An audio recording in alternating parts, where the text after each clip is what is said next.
ঠিক আছে।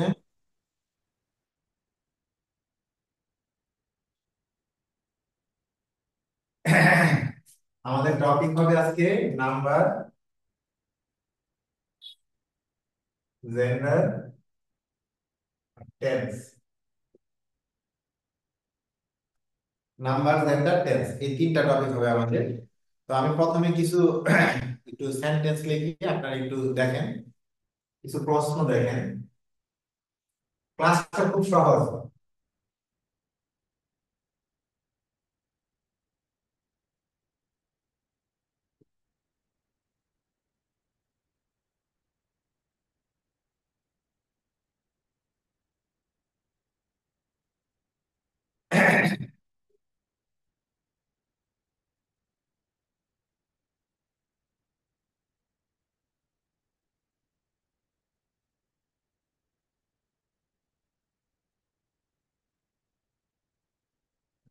প্রথম একটা প্রশ্ন লিখলাম, দা ভার্ব অফ নাম্বার। দুই তিনটা প্রশ্ন লিখতেছি, একটু খেয়াল করবো আমরা সবাই।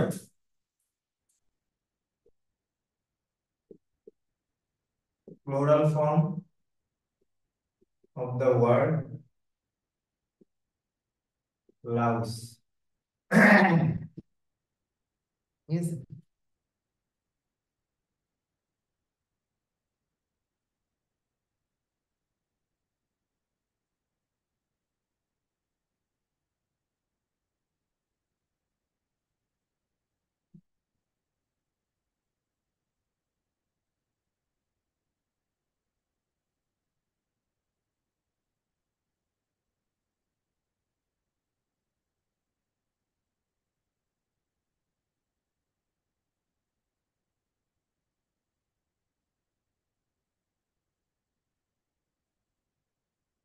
আচ্ছা, তিনটা প্রশ্ন লিখলাম, একটু বোর্ডে খেয়াল করি সবাই, আমার কথা শুনে মন দিয়ে এবং বোর্ডে খেয়াল করেন।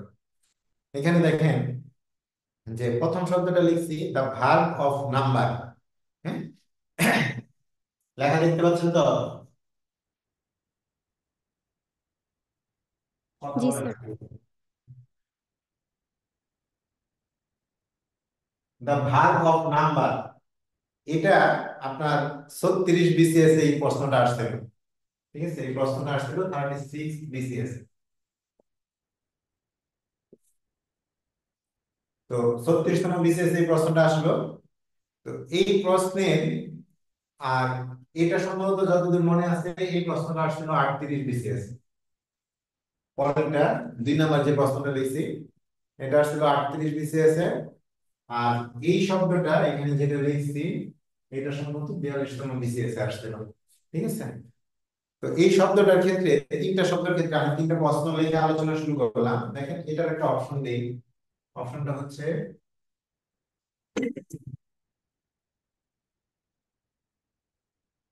এইভাবে দেখ, হর্স, টাইগার, এলিফ্যান্ট। প্রশ্নগুলো সহজ, আমরা অ্যান্সারও করব সহজভাবেই, কিন্তু আমরা অনেক সময়ই প্রশ্নগুলো ঠিক মতো অ্যান্সার করতে পারি না। কেন পারি না, তার কারণ আছে অনেক। খেয়াল করেন, প্রথম শব্দটা হচ্ছে দা ভার্ব অফ নাম্বার।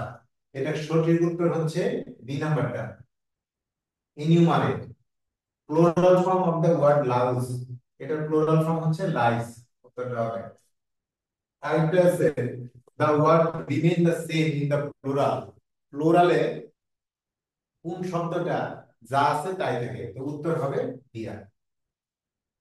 এখন এইখানে দেখি, এই নাম্বার থেকে বিসিএস কোশ্চেন অ্যানালাইসিসে দেখা যায় যে নাম্বার থেকে প্রশ্ন আসে প্রতি বছরই।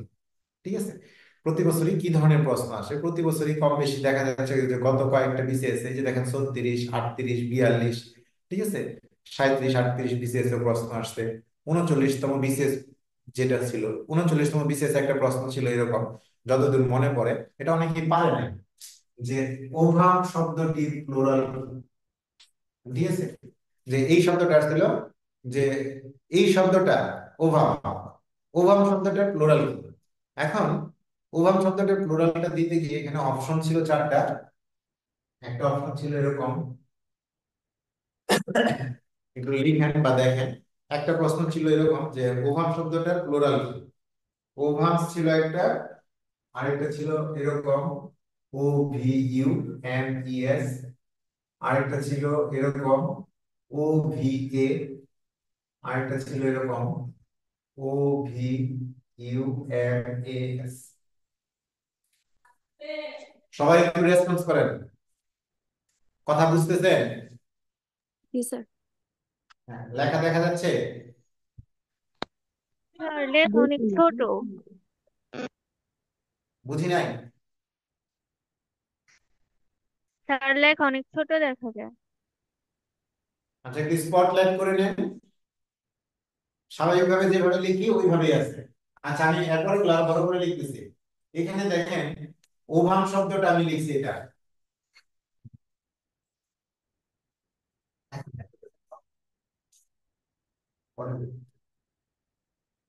এই যে এই শব্দটা, এটা 42-এর বিসিএস পরীক্ষায় আসছিল, বিশেষতম বিসিএস যেটা হয়েছিল। হ্যাঁ, একটু কথা বলবা, একটু কথা বলে চলে যাবা।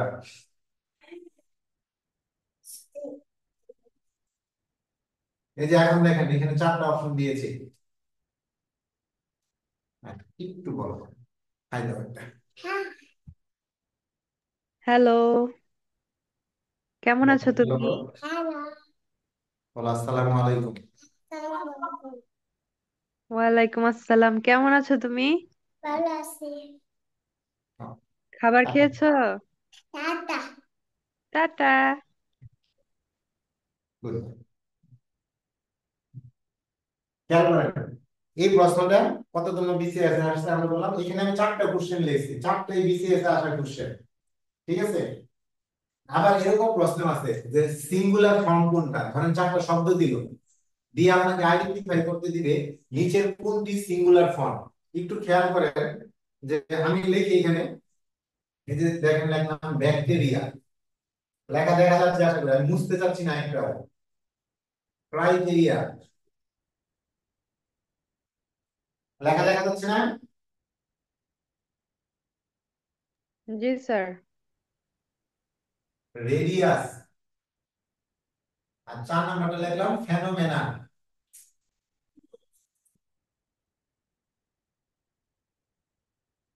আচ্ছা, দেখেন, টপিকে ঢোকার আগে আমরা এই বিষয়গুলো একটু বুঝে নিই। এখানে কি বলছি, the verb of number. Number থেকে পরীক্ষায় প্রশ্ন আসছে। এখন এটা কিন্তু আসছে প্রশ্ন, এই যে নাম্বার শব্দটার ভাগ কি, এই নামের সাথে মিল জন্য এই প্রশ্নটাকে আমরা এখানে রাখছি। কিন্তু এটা কিন্তু আইডেন্টিফিকেশন অফ পার্সন পিস, এটা হচ্ছে আইডেন্টিফিকেশন অফ পার্সন পিস। আচ্ছা, এখন একটু খেয়াল করে, এই প্রশ্ন দুইটার উত্তর অনেকেই বলতেছে নাম্বারের ভার হচ্ছে নাম্বার, আবার উত্তরটা হচ্ছে এনিউমারেট। এনিউমারেট মানে গণনা করা, নাম্বার মানে গণনা, এনিউমারেট মানে গণনা করা। এখন এই নাম্বার উত্তরটা তখনই হইতো যদি এই উত্তরটা অপশনে না থাকতো। যখনই এই উত্তরটা অপশনে আছে, তখন আর এটা উত্তর নেওয়া যাবে না। দ্বিতীয় প্রশ্ন দেখেন, plural form of the word, এই যে নাম্বার, নাম্বারের 2টা ফর্ম, একটা সিঙ্গুলার একটা প্লুরাল, এটুকু জানি আমরা সবাই। Plural form of the word louse. Louse মানে কি?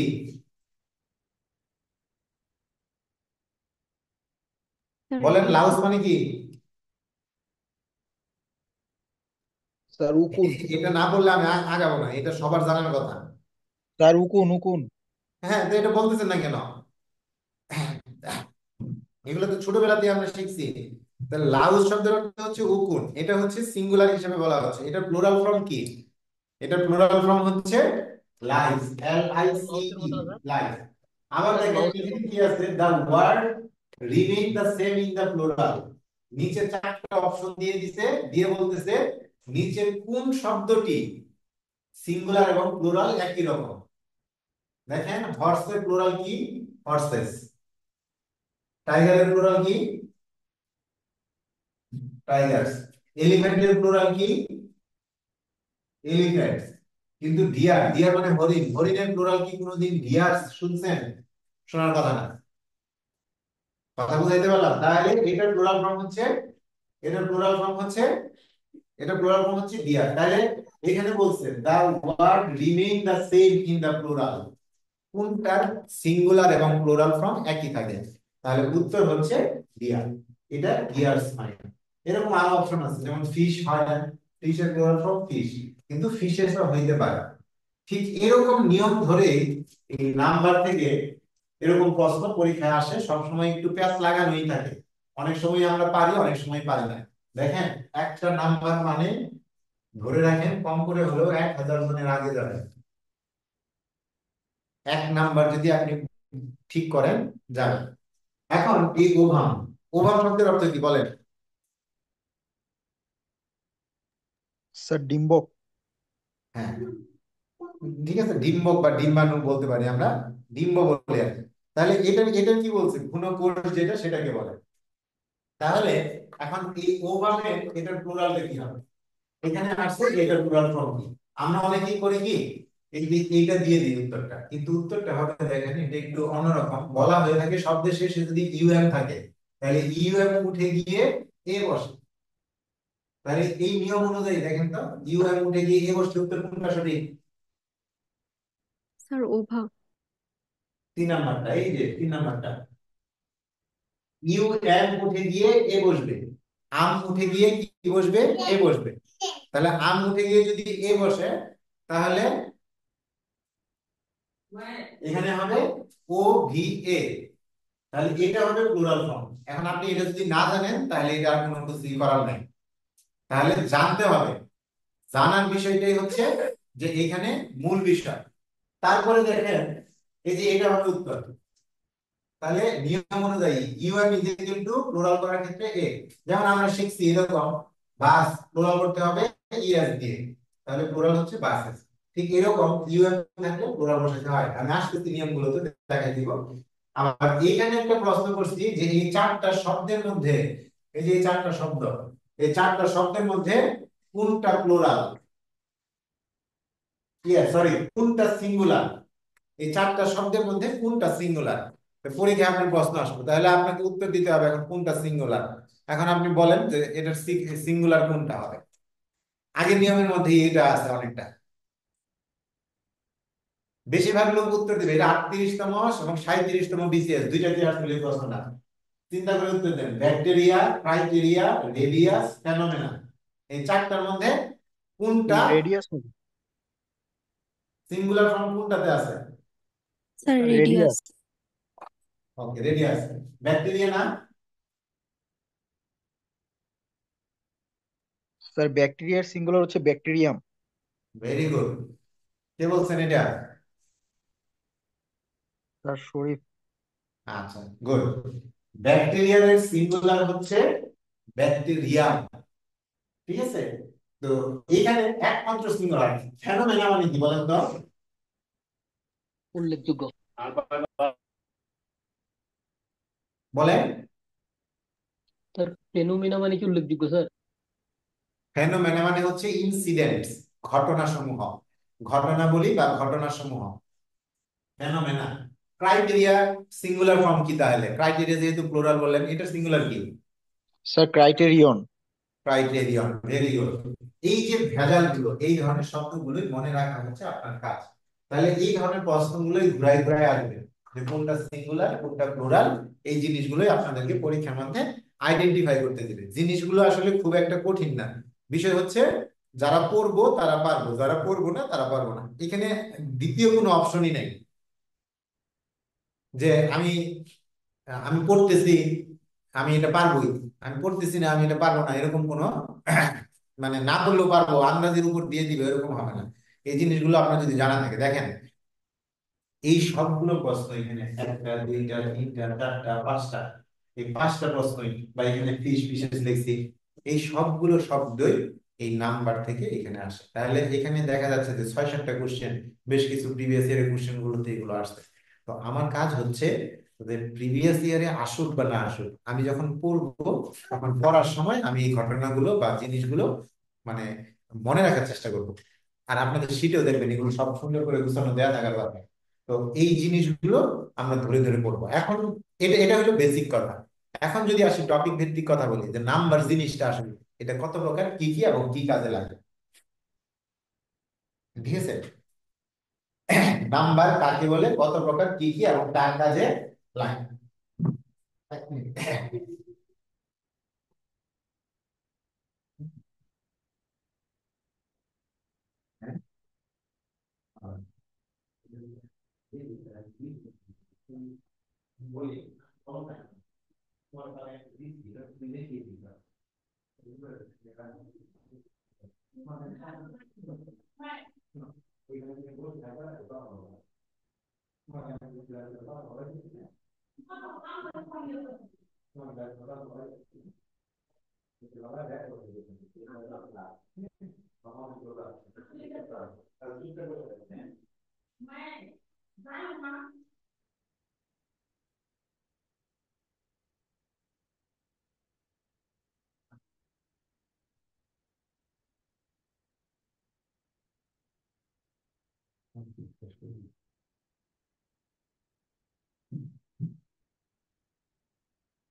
তাহলে বলেন দেখি নাম্বার কাকে বলেন?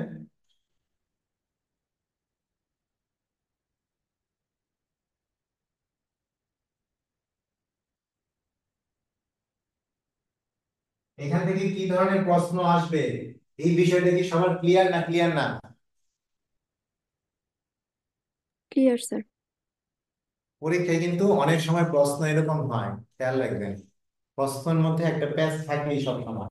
যেমন অনেক সময় প্রশ্ন হয় এরকম যে নিচের কোনটি মিথ্যা নয়, তার মানে কি নিচের কোনটি সত্য, নিচের কোনটি সত্য নয় তার মানে নিচের কোনটি মিথ্যা।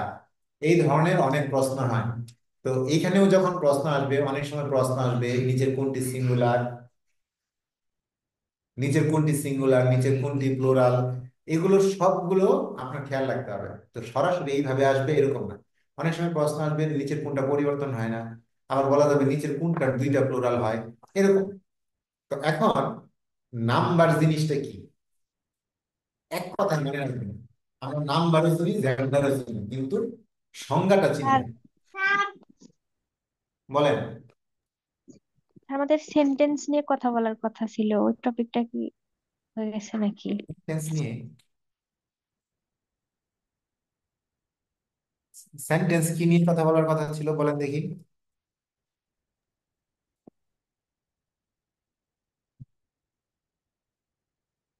কথা বলেন না কেন, বলেন। স্যার ওই যে ক্লজ ফ্রেজ পড়াইলেন না, তারপরে সেন্টেন্স, ওই টপিকটা ছিল। সেন্টেন্স আমি প্রথম এই ক্লজ ফ্রেজ সেন্টেন্স এই তিনটার পার্থক্য ফ্রেজ ক্লজের শুরুতেই দেখাই দিছি। আমাদের পরীক্ষায় প্রশ্ন আসার মধ্যে যে জায়গাটা এখন আর বাকি আছে, দেখেন ফ্রেজ ক্লজ আর সেন্টেন্স। আপনি মনে হয় ক্লাসে মাত্র জয়েন করছেন। আমাদের আজকের টপিক হচ্ছে কি বলছি, নাম্বার, জেন্ডার, আরেকটা কি বলছিলাম, টেন্স। ফ্রেজ, ক্লজ, সেন্টেন্স, এগুলো আগেই তো দেখাই দিলাম। তিনটার মধ্যে পার্থক্য ছক করে করে দেখাই দিয়েছিলাম যে এটার মধ্যে এই পার্থক্য, এটার মধ্যে এই পার্থক্য, এটার মধ্যে এই পার্থক্য। আর সেন্টেন্স নিয়ে তখনই পড়ার সময় বলছিলাম যে সেন্টেন্স কি আছে, বলছিলাম খেয়াল করে দেখেন যে এখানে সেন্টেন্সটা আমরা হচ্ছে মিনিং এর দিক থেকে ফাইভ, আর স্ট্রাকচারের দিকে তিনটা। এখানে কি যেন একটা উদাহরণ দিতে গিয়ে বলছিলাম, ইফ দিয়ে উদাহরণ দিয়েছিলাম যতদূর মনে আছে। ইফ দিয়ে উদাহরণ দিয়ে বলছিলাম যে এটা হচ্ছে একটা কমপ্লেক্স সেন্টেন্স।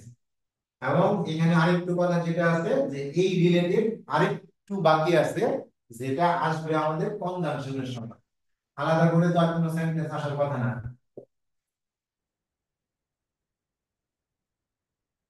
আমি কথা বুঝাইতে পারছি? জি স্যার, হ্যাঁ, এখানে আবার কনজাংশন করার সময় সেন্টেন্সের এই তিনটা পার্টের এই বিষয় আসবে যে সিম্পল, কমপ্লেক্স, কম্পাউন্ডেশন। আমি একটু আগে ক্লাস শুরু করার সময় বলছি যে আমাদের আর ধরতে গেলে আর ধরতে দুইটা ক্লাস, সর্বোচ্চ তিনটা ক্লাস লাগতে পারে। আমাদের বাকি আছে কি এক্স্যাক্টলি ধরে যদি আমি টপিক ধরে ধরে কথা বলি, তাহলে আমাদের বাকি আছে সাবজেক্ট। আমি ভাগ দেখাই দিয়েছি, আমি আজকে নাম্বার জেন্ডার দেখাচ্ছি, তার মানে সাবজেক্ট ভাবে এগ্রিমেন্ট আমার মোটামুটি শেষ হয়ে যাচ্ছে। যেখানে তিনটা ক্লাস লাগে ওইখানে আমার একটা ক্লাসই শেষ হয়ে যাবে। আমি জাস্ট খালি আপনাকে দেখাবো যে জিনিসগুলো এইভাবে হয়। আমি আজকে আপনাকে টেন্স দেখাবো ইনশাআল্লাহ। তাহলে টেন্স আইটা বললে সাবজেক্ট ভার্ব এগ্রিমেন্টের পুরো জিনিসটা আসে। তাহলে বাকি থাকতেছে আমার টপিক এক্স্যাক্টলি ধরতে গেলে চারটা। একটা বাকি থাকতেছে কন্ডিশনাল, একটা বাকি থাকছে ভয়েস নেরেশন, একটা কন্ডিশনাল ভয়েস নেরেশন, আর হচ্ছে ওই কনজাংশনের কিছু একটা অংশ। মানে বলছিলাম যে কনজাংশনে একবার কথা বলছি, আবার একটু করে কথা বলবো, যে কিছু কিছু জায়গা আছে যা আমি ধরাই দিব এটা। এছাড়া আমার মনে হয় না আর কোনো টপিক বাকি আছে। একটু খেয়াল করে দেখেন যে আমাদের শুরুর দিকে আমরা একটা টপিক নিয়ে আলোচনা করছিলাম, এরপরে কোনো একটা ড্রপ থাকলে বা মিসিং থাকলে আমি বলবেন, ক্লাস করতে আমাদের কোনো সমস্যা নেই। তারপরেও যদি আপনাদের লাগে তাও বলবেন, কোনো সমস্যা নেই। এখন দেখেন এই নাম্বারটা কাকে বলে, আমি যেটা বলতেছিলাম নাম্বারের সংজ্ঞায় কাউকে জিজ্ঞাসা করলে দেখবেন সংজ্ঞা দিতে পারতেছে না। সোজা কথা মনে রাখবেন, নাউন প্রোনাউনের সংখ্যাকে নাম্বার বলে। নাউন প্রোনাউনের সংখ্যাকে, নাউন প্রোনাউনের সংখ্যা, সংখ্যা ইংরেজি নাম্বার। নাউন প্রোনাউনটাকে যখন নির্দিষ্ট করবেন বা পরিমাণটাকে বলবেন, সেই সংখ্যা যেটা সেটাকে ইংরেজিতে আমরা বলতেছি,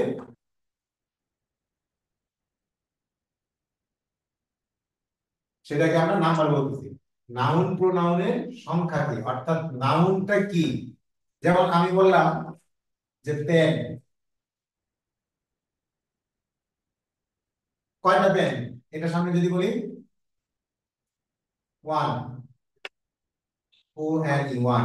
যদি টু লিখি তাহলে কি লিখবো,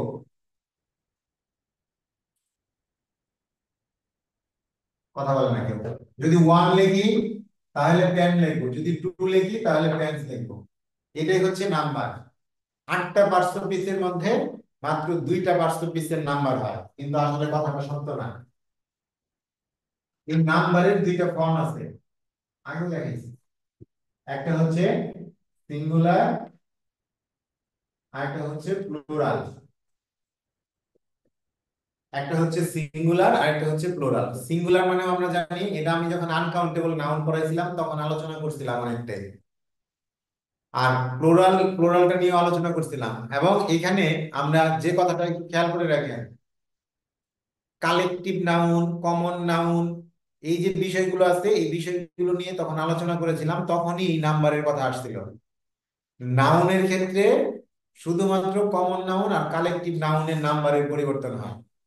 কমন নাউন আর কালেকটিভ নাউন। প্রপার নাউন কি হয়, ম্যাটেরিয়াল নাউন, আর একটা হচ্ছে অ্যাবস্ট্রাক্ট নাউন।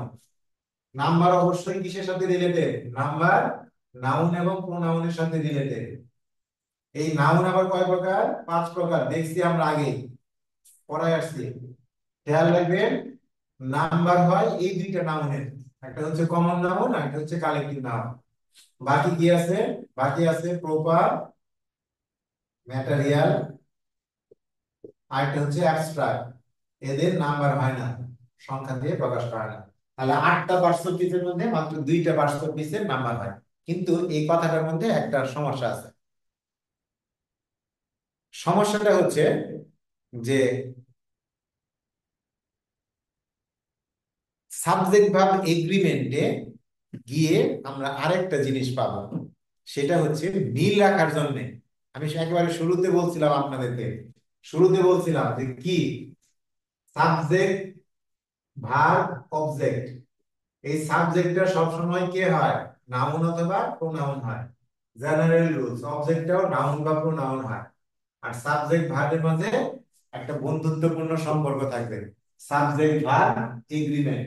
এই সম্পর্কটাকে আমরা কিভাবে হাইলাইট করব বা এই সম্পর্কটাকে কিভাবে দূর করব, কি সরি দূর করবো না কখনো, এই সাবজেক্ট ভার্ব সম্পর্কটাকে। মায়ের তুমি আজকে ডিস্টার্ব করছো কেন বাবা, হ্যাঁ? আচ্ছা ডিস্টার্ব করছো কেন, ডিস্টার্ব করে আপুরা, আপনারা মনে খারাপ করে, হ্যাঁ বসো তুমি বসো। Subject singular, subject plural. যেহেতু সাবজেক্টের সাথে ভার্বের এগ্রিমেন্ট হবে, তার মানে তাদের মধ্যে একটা বন্ধুত্বপূর্ণ সম্পর্ক থাকবে। তাহলে এই বন্ধুত্বপূর্ণ সম্পর্কটা রাখার জন্য এই ভার্বেরও 2টা ফর্ম হয়। অর্থাৎ ভার্বও কি হইতে পারে, সিঙ্গুলার হইতে পারে, সিঙ্গুলার হইতে পারে, ভার্বও প্লুরাল হইতে পারে। আমি পড়াইছিলাম ভার্বের সময়, ভুলে গেছি মনে হয়। ভার্বের সিঙ্গুলার কোনটা, ভার্বের প্রেজেন্ট ফর্মের সিঙ্গুলার হয়।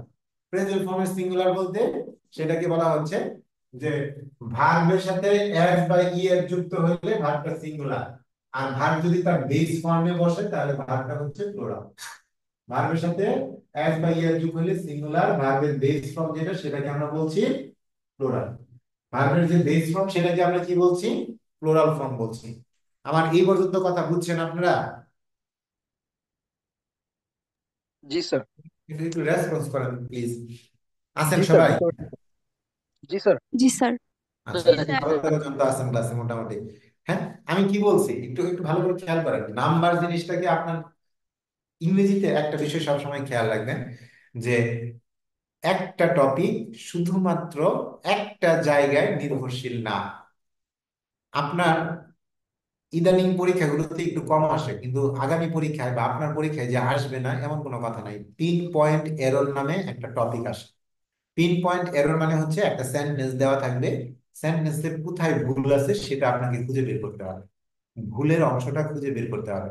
তাহলে এই যখন ভুলের অংশ খুঁজে বের করতে যাবেন, তখন ওইখানে কোন সেন্টেন্সে কি প্রয়োগের ভুল থাকবে এটা আমরা কেউ জানি না। এটা নাম্বারের ভুল থাকতে পারে, জেন্ডারের ভুল থাকতে পারে, টেন্সের ভুল থাকতে পারে, ভয়েসের ভুল থাকতে পারে, ন্যারেশনের ভুল থাকতে পারে, ডিগ্রির ভুল থাকতে পারে, অ্যাডভার্বের ভুল থাকতে পারে, যে কোনো ভুল থাকতে পারে। তার মানে আপনার যখন এই ভুল আইডেন্টিফাই করতে হবে, তখন এই ভুল আইডেন্টিফাই এর ক্ষেত্রে আপনাকে সবসময় সঠিকভাবে খেয়াল রাখার চেষ্টা করতে হবে যে ইটা কি, যে প্রয়োগটা কিভাবে হচ্ছে।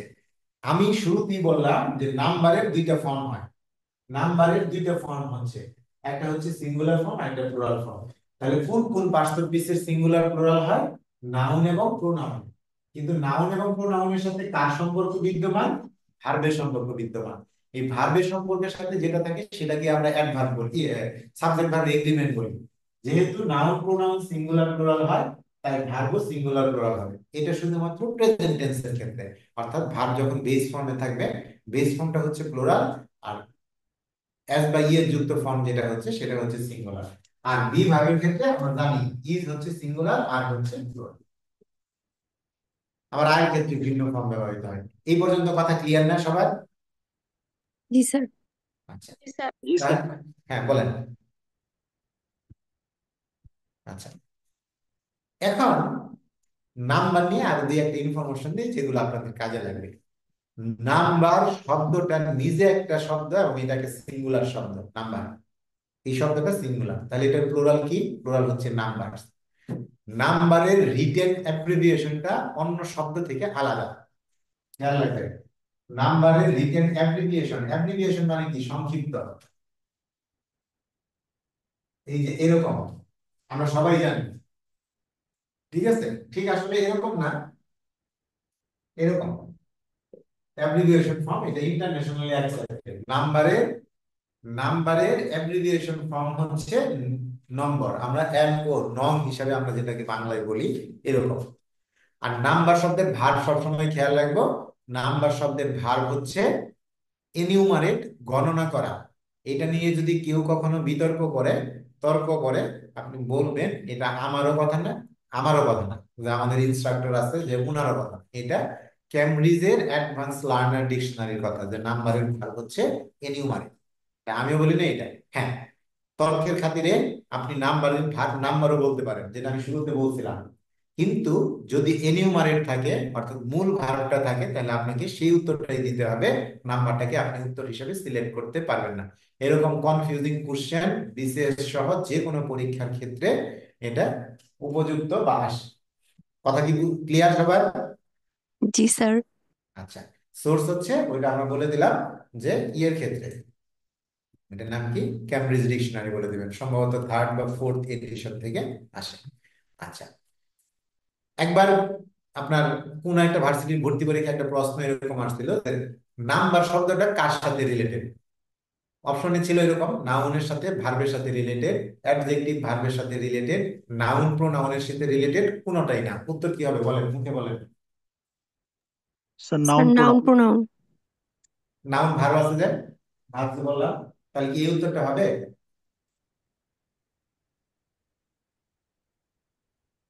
স্যার নাউন প্রোনাউনই তো হবে মনে হচ্ছে।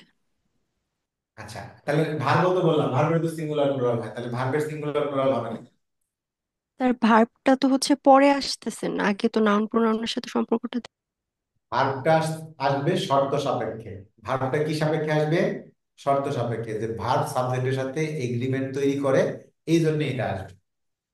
এটা সবসময় মনে রাখবেন যে এগ্রিমেন্ট তৈরি করে এই জন্য আসবে, অন্য কোনো ক্ষেত্রে এটা আসবে। স্বাভাবিকভাবে যদি অপশনে নাউন এবং প্রোনাউন থাকে এবং নাউন ভার্ব থাকে বা প্রোনাউন ভার্ব থাকে, তাহলে আপনার উত্তর হবে নাউন এবং pronoun। এরকম অনেক সময় কনফিউজিং টাইপের কোশ্চেন থাকে, তখন একটা উত্তর আমাদেরকে বাছাই করে নিতে হয়, সেই উত্তরটা আমরা বাছাই করে নেওয়ার চেষ্টা করি। আমি কি কথা বুঝাইতে পারছি? জি স্যার। আচ্ছা, এখন যদি আরেকটু কথা খেয়াল করেন, যে এই নাম্বারের ক্ষেত্রে শব্দ যেটা, যেমন এখানে আমি এরপরে আর কোনো কথা বলতে চাইতেছি না, আমি কিছু শব্দ আপনাদেরকে বলে দিব। যেমন একবার বিসিএস পরীক্ষায় একটা প্রশ্ন আসছিল যে প্লোরাল ফর্ম অফ ওয়েসিস, ঠিক আছে, ওয়েসিস এর কি প্লোরাল ফর্মটা একটু খেয়াল করেন। হুম, আচ্ছা।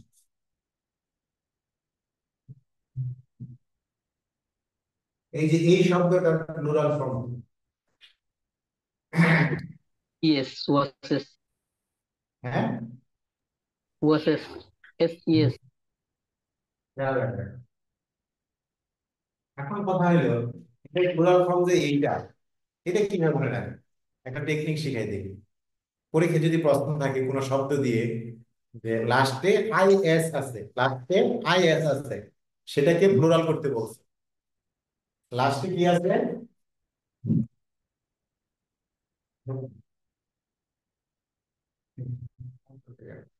লাস্টে IS আছে, তাহলে তাহলে সেটা কি করবেন? সেটা প্লুরাল কিভাবে করবেন? IS যুক্ত সিঙ্গুলার শব্দকে প্লুরাল করতে হবে ES দিয়ে। কি দিয়ে প্লুরাল করব? আছেন আপনারা না নাই? স্যার ইএস দিয়ে। ES দিয়ে করব। আয়ের যুক্ত শব্দকে প্লুরাল কি দিয়ে করব? Yes sir E S. দিয়ে। ES দিয়ে। তো এরকম কয়েকটা শব্দ পরীক্ষায় আসে, আমি দুই একটা লিখতেছি। যেমন দেখেন অ্যানালাইসিস, আছে না? জি জি sir. Sir. Crisis, thesis, axis, আছে? জি স্যার। জি স্যার। হ্যাঁ, তারপরে আছে ডায়াগনোসিস। সোজা কথা, এরকম কত শব্দ শীটে থাকার কথা। শীট গুলো পড়েন না, পড়েন না? পড়ি স্যার, আসতে স্যার, স্যার শীটের রুলস হ্যাঁ, গুলো। তাহলে এই যে এই ধরনের শব্দগুলো এর মধ্যে পরীক্ষায় সবচেয়ে বেশি আসে যেটা, সেটা হচ্ছে এই যে প্রথমে যেটা দিচ্ছি, এটা এটাও আসে, অ্যানালাইসিসও আসে মাঝে মধ্যে। ঠিক আছে, তো একটু এইভাবে খেয়াল রাখার চেষ্টা করবেন। আর নাম্বারের ক্ষেত্রে আর কি আছে, আরেকটা জিনিস খেয়াল রাখবেন। ওই যে যেটা বললাম, যেমন আম, শব্দের শেষে যদি আম থাকে, তাহলে ওটাকে পরিবর্তন করে কি করবেন? এটাকে এ দিয়ে করবেন। যেমন দেখেন ড্যাটাম আসে কিন্তু পরীক্ষায়, পরিবর্তন হয় কি হবে? প্লুরাল কি হবে? ডেটা। ডেটা। ডেটা। আরেকটা পরীক্ষা আসে, আমি একবার ভর্তি পরীক্ষার সময় পাইছিলাম মিডিয়াম, তাহলে এটা কি হবে বলেন? মিডিয়া। মিডিয়া। মিডিয়াম। কথা বুঝাতে পারছি? আরেকটা পাশে আসে তো অনেকগুলো, এগুলো আপনারা নিজেরা মুখস্থ করে রাখবেন। হ্যাঁ, আরেকটা আসে না, রেফারেন্ডাম, তাহলে এটা বাদ দিয়ে কি হবে? রেফারেন্ডাম। রেফারেন্ডাম। সিম্পোজিয়াম, তাহলে সিম্পোজিয়াম কি হবে বলেন তো? সিম্পোজিয়া। সিম্পোজিয়া। সিম্পোজিয়াম, তাহলে কি হবে এখানে? ইউএম উঠে যাবে, সিম্পোজিয়াম। এইভাবে শীট ধরে ধরে, নোট ধরে ধরে পড়বেন। যেগুলো কঠিন লাগবে দেখবেন যে আপনার এমনিতেই মনে থাকবে, ঠিক আছে, সেগুলো এমনিতেই মনে থাকবে। তো এই হলো এইভাবে এইভাবে এইভাবে একটার পর একটা দেখার চেষ্টা করবেন। তারপরে আপনার যেমন আছে যে কিছু শব্দ আছে, যেমন ব্রাদার, ব্রাদার শব্দের প্লুরাল কি বলেন তো? ব্রাদারহুড। ব্রাদারহুড হয় নাই? স্যার ব্রাদারেন। ব্রাদার দিয়ে ব্রাদার দিয়ে না, আচ্ছা লিখে দে, এটাও আসে পরীক্ষা। Brother, REN। ঠিক আছে, ব্রিদেন, এই যে BRETHREN, ঠিক আছে। যেমন এটার সাথে, এই যে এটার সাথে মনে রাখবে, যেমন অক্স, অক্স কি? অক্সেন। অক্সেন। কথা বুঝাইতে পারছি? হ্যাঁ স্যার। কথা বুঝছেন? জি স্যার। জি স্যার। নাউন পড়ানোর সময়, নাউন পড়ানোর সময় 11টা আনকাউন্টেবলের নাম বলছিলাম, যদি মনে না থাকে মনে করে নিবেন, দেখে নিবেন। সেই 11টার মধ্যে আমি আপনাদেরকে 11টা আনকাউন্টেবল নাউনের একটা লিস্ট করে দিয়েছিলাম। ওইখানে 1 নম্বরে যেটা বলছিলাম, 11টা তার এখন বলা সম্ভব না, 1 নম্বরে যেটা বলছিলাম সেটা হচ্ছে যে whole group made of similar thing, এগুলো আনকাউন্টেবল নাউন, ঠিক আছে। যেমন scenery, jewellery, luggage, news, advice, machinery, furniture, information, money, এই শব্দগুলো বলছিলাম। এই ধরনের কিছু শব্দ আছে যেগুলো আনকাউন্টেবল নাউন, তার মানে এগুলো সিঙ্গুলার শব্দ। এটা খেয়াল রাখবেন যে এগুলো সিঙ্গুলার হিসেবে আসে। আরেকটা শব্দ খেয়াল রাখবেন, সেটা হচ্ছে আপনার ইয়ের ক্ষেত্রে, ওই ফিশের ক্ষেত্রে খেয়াল রাখবেন, হ্যাঁ, ফিশের ক্ষেত্রে খেয়াল রাখবেন, সেটা হচ্ছে ফিশের দুইটাই হয়, ফিশও হয়, ফিশেসও হয়, ফিশও হয়, ফিশেসও হয়, এটা একটু খেয়াল রাখবেন। আবার কিছু কিছু শব্দ আছে, যেমন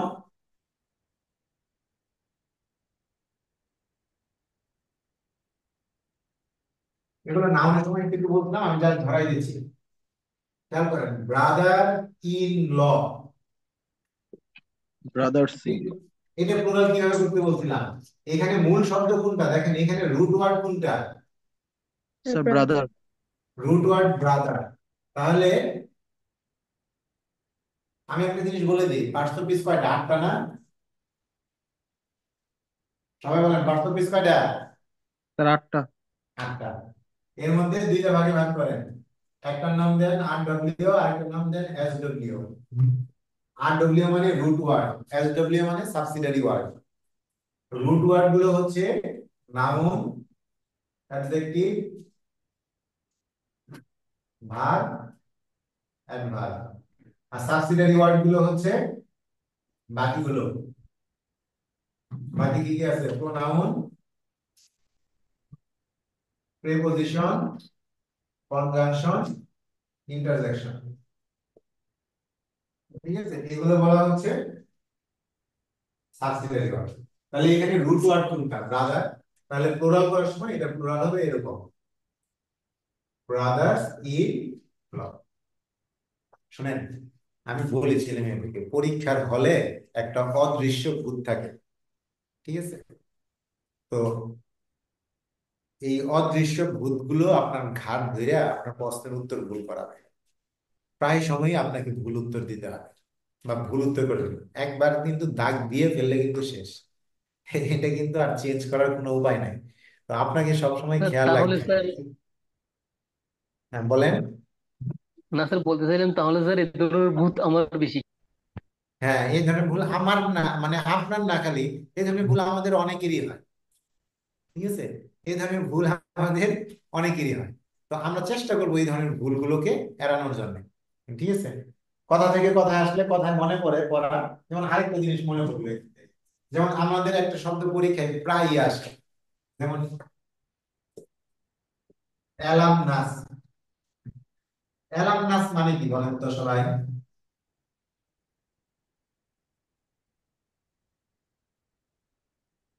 স্যার প্রাক্তন। প্রাক্তনী।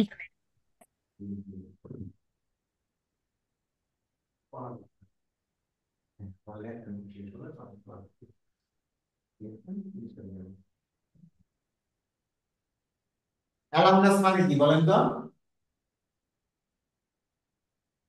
আচ্ছা, কথায় কথা পারে, কথায় পড়া মনে করে।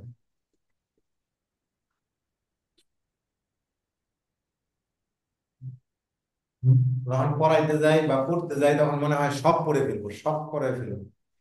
আচ্ছা, এই দুইটা শব্দের মধ্যে পার্থক্য বলতে পারবেন কেউ?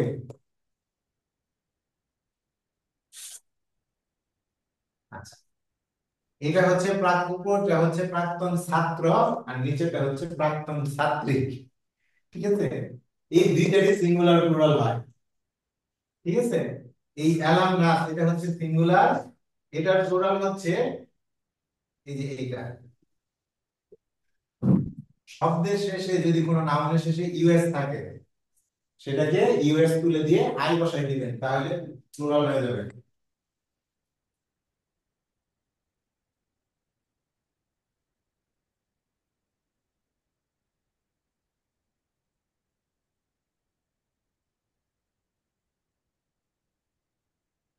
এই ভাইরা বুঝছেন কথা? জি জি স্যার। স্যার। জি স্যার। দেখেন শব্দের শেষে যদি ইউএস থাকে, যেরকম অ্যালামনাস, এরকম আছে রেডিয়াস, একটু আগে যেটা বললেন সিলেবাস, ঠিক আছে, ফোকাস, এগুলো সব পরীক্ষায় আছে, জিনিয়াস, আছে না এগুলো পরীক্ষায়? জি স্যার। স্যার হ্যাঁ, ওই যে টেকনিক দিয়ে মনে রাখেন, আপনার মুখস্থ রাখতে হবে না। টেকনিকের বাইরে মনে রাখেন, আপনার মুখস্থ করতে করতে জীবন যাবে। টেকনিক দিয়ে মনে রাখার চেষ্টা করেন। তাহলে এখানে দেখেন অ্যালামনাস, অ্যালামনি, তাহলে অ্যালাম না, এটা প্রাক্তন ছাত্রী, এটার ক্ষেত্রে আবার পদ্ধতি হচ্ছে, এটার প্লুরাল হচ্ছে এরকম, অ্যালামনাই। এন এর সাথে ই দিবেন শুধু, এন এর সাথে এন এর পরে ই দিবেন, তাহলে এটা হয়ে যাবে। তো এরকম করে একটার পর একটা করে নিজেদের মতো করে একটু মনে রাখার চেষ্টা করবেন। এরকম লিস্ট দেওয়া থাকার কথা আপনাদের, একটু খেয়াল রাখবেন, খেয়াল রেখে রেখে মানে একটু পড়ার চেষ্টা করবেন। ঠিক আছে, আচ্ছা। এই অ্যালাম না, অ্যালামনি, এটার বানান আবার আরেক জায়গায় এরকম আছে, আরেক জায়গায় না, কয়েক জায়গায় এরকম আছে, যেটা দুইটা দাঁত থাকবে না প্রশ্নে, একটাই থাকবে, এটা খেয়াল রাখবেন। আচ্ছা, আরেকটা প্রশ্ন আসে এখান থেকে, এটা বলে আমি শেষ করতেছি না নাম্বারের জায়গাটা, এটা পরে আরেকটা কথা বলবো। সেটা হচ্ছে অ্যাপেন্ডিক্স, লাস্টে আই এক্স বা ই এক্স থাকে। ঠিক আছে, লাস্টে আই এক্স বা ই এক্স থাকে, অ্যাপেন্ডিক্স, পরিশিষ্ট। এটার প্লুরাল কিভাবে করবেন? এটা প্লুরাল দুই ভাবে করা যায়। এক হচ্ছে এটা প্লুরাল করার সময়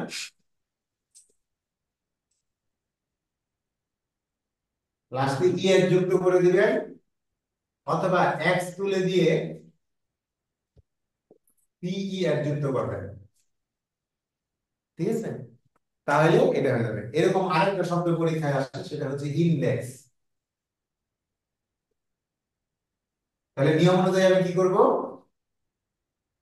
ই এক্স যোগ করব, অথবা এক্স তুলে দিয়ে, কথা বলি সবাই, কি করব বলেন? এক্স তুলে দিয়ে এখানে কি করবো? আই সি এস, ইন্ডাইসিস বা ইন্ডিসিস, যেভাবে বলেন এটা পারেন। মনে থাকবে? জি জি স্যার। স্যার। দেখেন আমি কথায় কথায় অল্প অল্প কথায় অনেক বলছি, অল্প কথা বলতে বলতে অনেকক্ষণ কথা বলে ফেলছি। তো এইভাবে মনে রাখার চেষ্টা করবেন। আরেকটা জিনিস মনে রাখবেন, কিছু শব্দই আছে দেখতে প্লুরাল মনে হয় কিন্তু সিঙ্গুলার, আবার কিছু শব্দ আছে এগুলা জাতগত ভাবেই প্লুরাল। ঠিক আছে, দেখতে সিঙ্গুলার বা যেরকম মনে হোক না কেন, এগুলা আসলে আহ, আপনার কি বলবো এটাকে, যে সিঙ্গুলার বা প্লুরাল। যেমন একটা শব্দ আছে পলিটিক্স, আছে না, economics, news, physics, mathematics, innings, গ্যালোস, এই ধরনের শব্দ যেগুলো আছে, এগুলো দেখতে প্লুরাল মনে হয় কিন্তু আসলে সিঙ্গুলার। আবার কিছু শব্দ আছে দেখে মনে হইতে পারে সিঙ্গুলার, যেমন শিপ, ফিশ, ঠিক আছে, পাবলিক, তারপর হান্ড্রেড, তারপরে আপনার ডিয়ার, এগুলো দেখতে সিঙ্গুলার মনে হয় কিন্তু এগুলো আসলে কি, যে আমরা বলতে পারি যে এগুলো প্লুরাল। যেমন আবার হান্ড্রেডের প্লুরাল হয়, যেমন হান্ড্রেড, হান্ড্রেড, খেয়াল করেন, এটার সাথে যদি এক যুক্ত করেন তখন অর্থ চেঞ্জ হয়ে যায়। হান্ড্রেড আর হান্ড্রেডস এর মধ্যে পার্থক্য কি?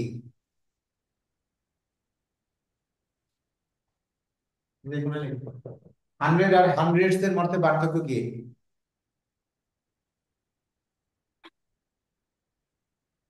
ভাই বলেন কেউ, সিঙ্গুলার প্লুরাল।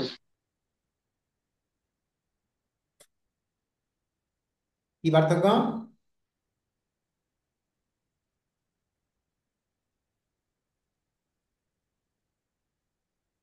জানি না। হান্ড্রেড মানে হান্ড্রেড মানে হচ্ছে, স্যার, 100 মানে 100 উপরে।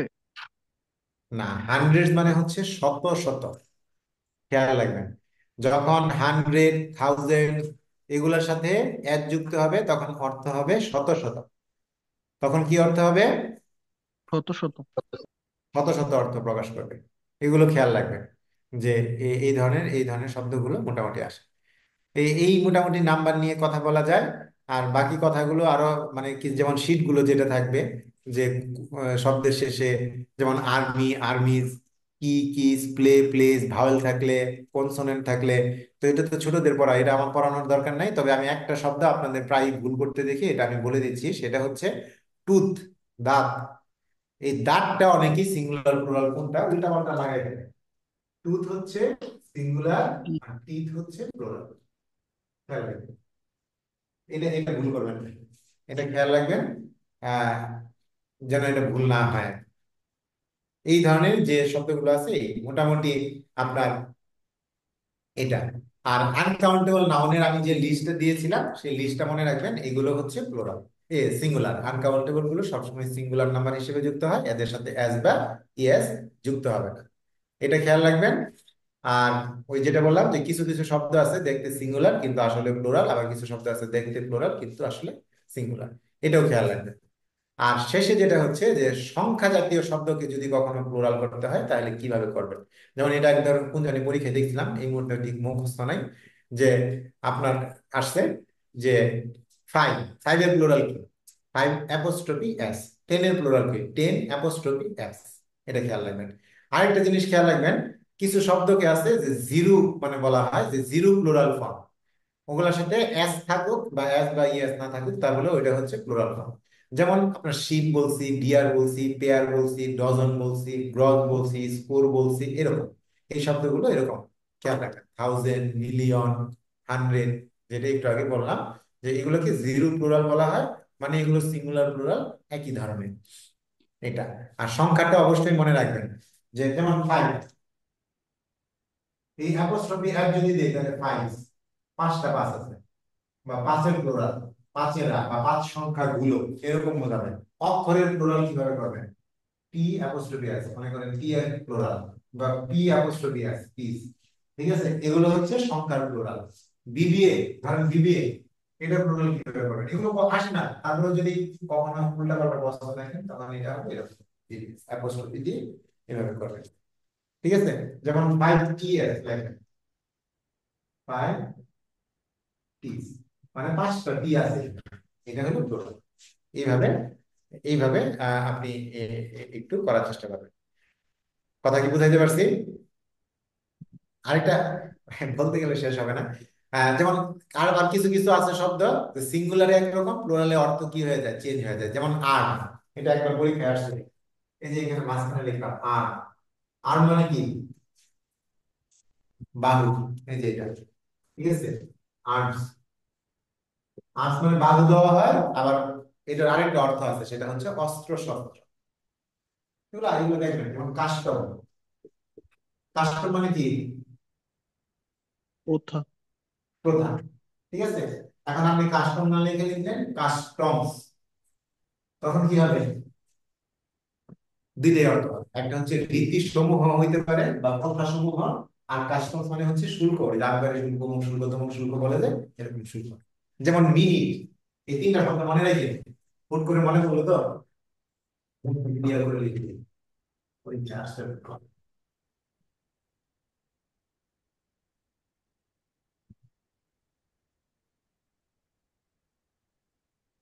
কি লিখলাম আর, এরকম অনেক শব্দ আছে। একটা হচ্ছে কাস্টম, আরেকটা মনে রাখবেন মিনিট। এই মিনিট বানানোর জন্য আমি এখন মাইর খেয়েছিলাম স্কুলে। ঠিক আছে, এমন এক বাড়ি ছিল, আঙ্গুল ফুলে গেছিল। তো আর্ম, এটার প্লুরাল হচ্ছে আর্মস। দুইটা অর্থ হইতে পারে, একটা হচ্ছে বাহুদয়, একটা হচ্ছে অস্ত্র শস্ত্র। কাস্টম, কাস্টমস শুল্ক বোঝায়, আবার কথা সমূহ বোঝায়। মিনিট, মিনিট মানে সময়।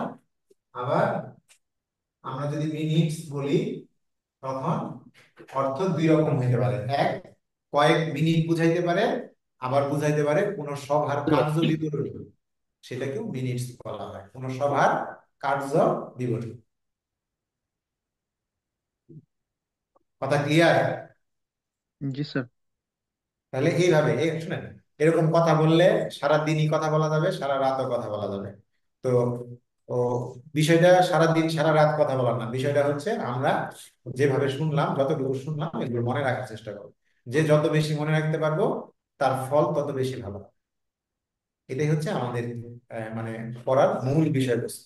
মোটামুটি সবই শিখাইছি, সবগুলো একটু খেয়াল রাখার চেষ্টা করো। তাহলে বলেন তো, শেষ একটা প্রশ্ন করেন, উত্তর দেন। মি কমান্ডার ইন চিফ, এটার প্লুরাল ফর্ম কি হবে?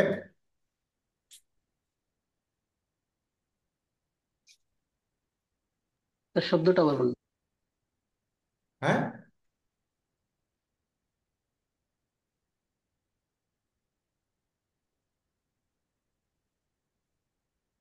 এই একটা বলেন, এটার প্লুরাল ফর্ম বলেন, আর এই এটার প্লুরাল ফর্ম বলেন।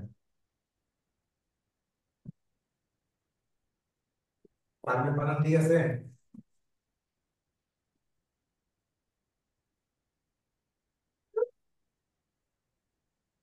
তার দ্বিতীয়টা এমইএন হবে। কমান্ডার ইন চিফ এটা হবে কমান্ডার্স ইন চিফ, এটা হলো প্লুরাল। আর ম্যান সার্ভেন্ট এটা হবে, এখানে হবে ইন। আর সার্ভেন্টস এর ক্ষেত্রে এখানে হবে, দুইটাই প্লুরাল হবে, একটু খেয়াল রাখবেন। তাহলে প্রিন্সেসের প্লুরাল কি হবে? প্রিন্সেসের প্লুরাল কি হবে? এটা একবারে সহজ, স্যার ইয়েস। লাস্টে ই অ্যাডজুক্ট করবে, তাইলেই হয়ে যাবে। মোটামুটি কথা ক্লিয়ার? জি স্যার। আচ্ছা, যদি ক্লিয়ার হয় তাহলে 1 মিনিটের একটা ব্রেক দিই, 1-2 মিনিটের, আমি একটু পানি খেয়ে আসি, জেন্ডারে ঢুকবো। এইগুলো নাও, এগুলো সব শিটে আরো ভালোভাবে আলোচনা করা আছে, আমরা যাবো।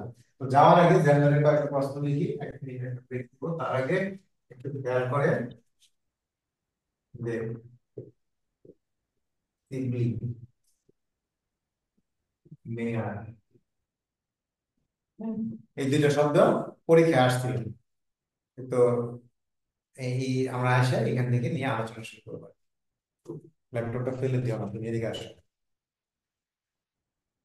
আসো, পানি ধরে রাখো।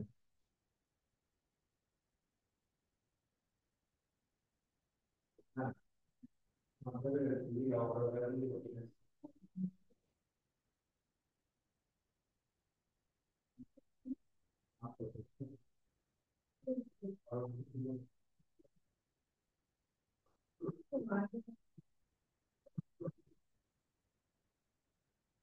লিখতে পারো না তুমি, পড়া কিভাবে?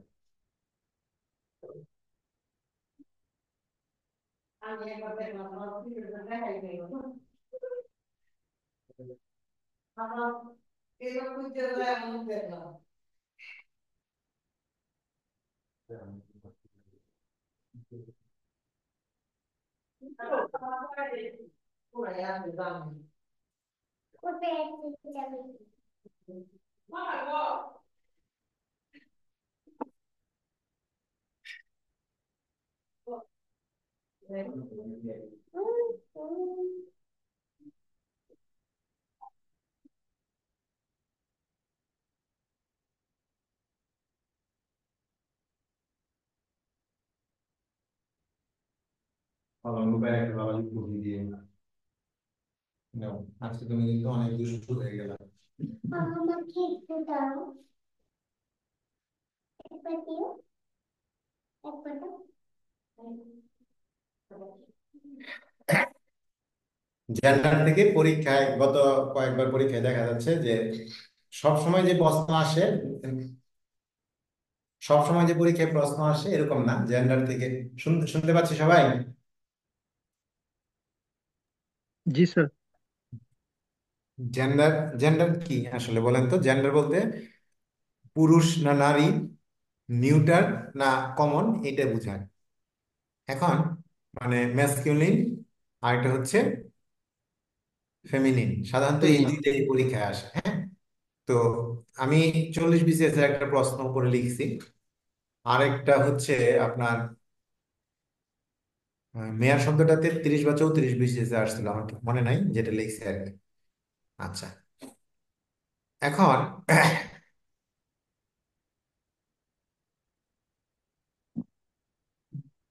জেন্ডার জেন্ডার মানে কি আসলে বলেন তো, কাকে বলে? লিঙ্গ।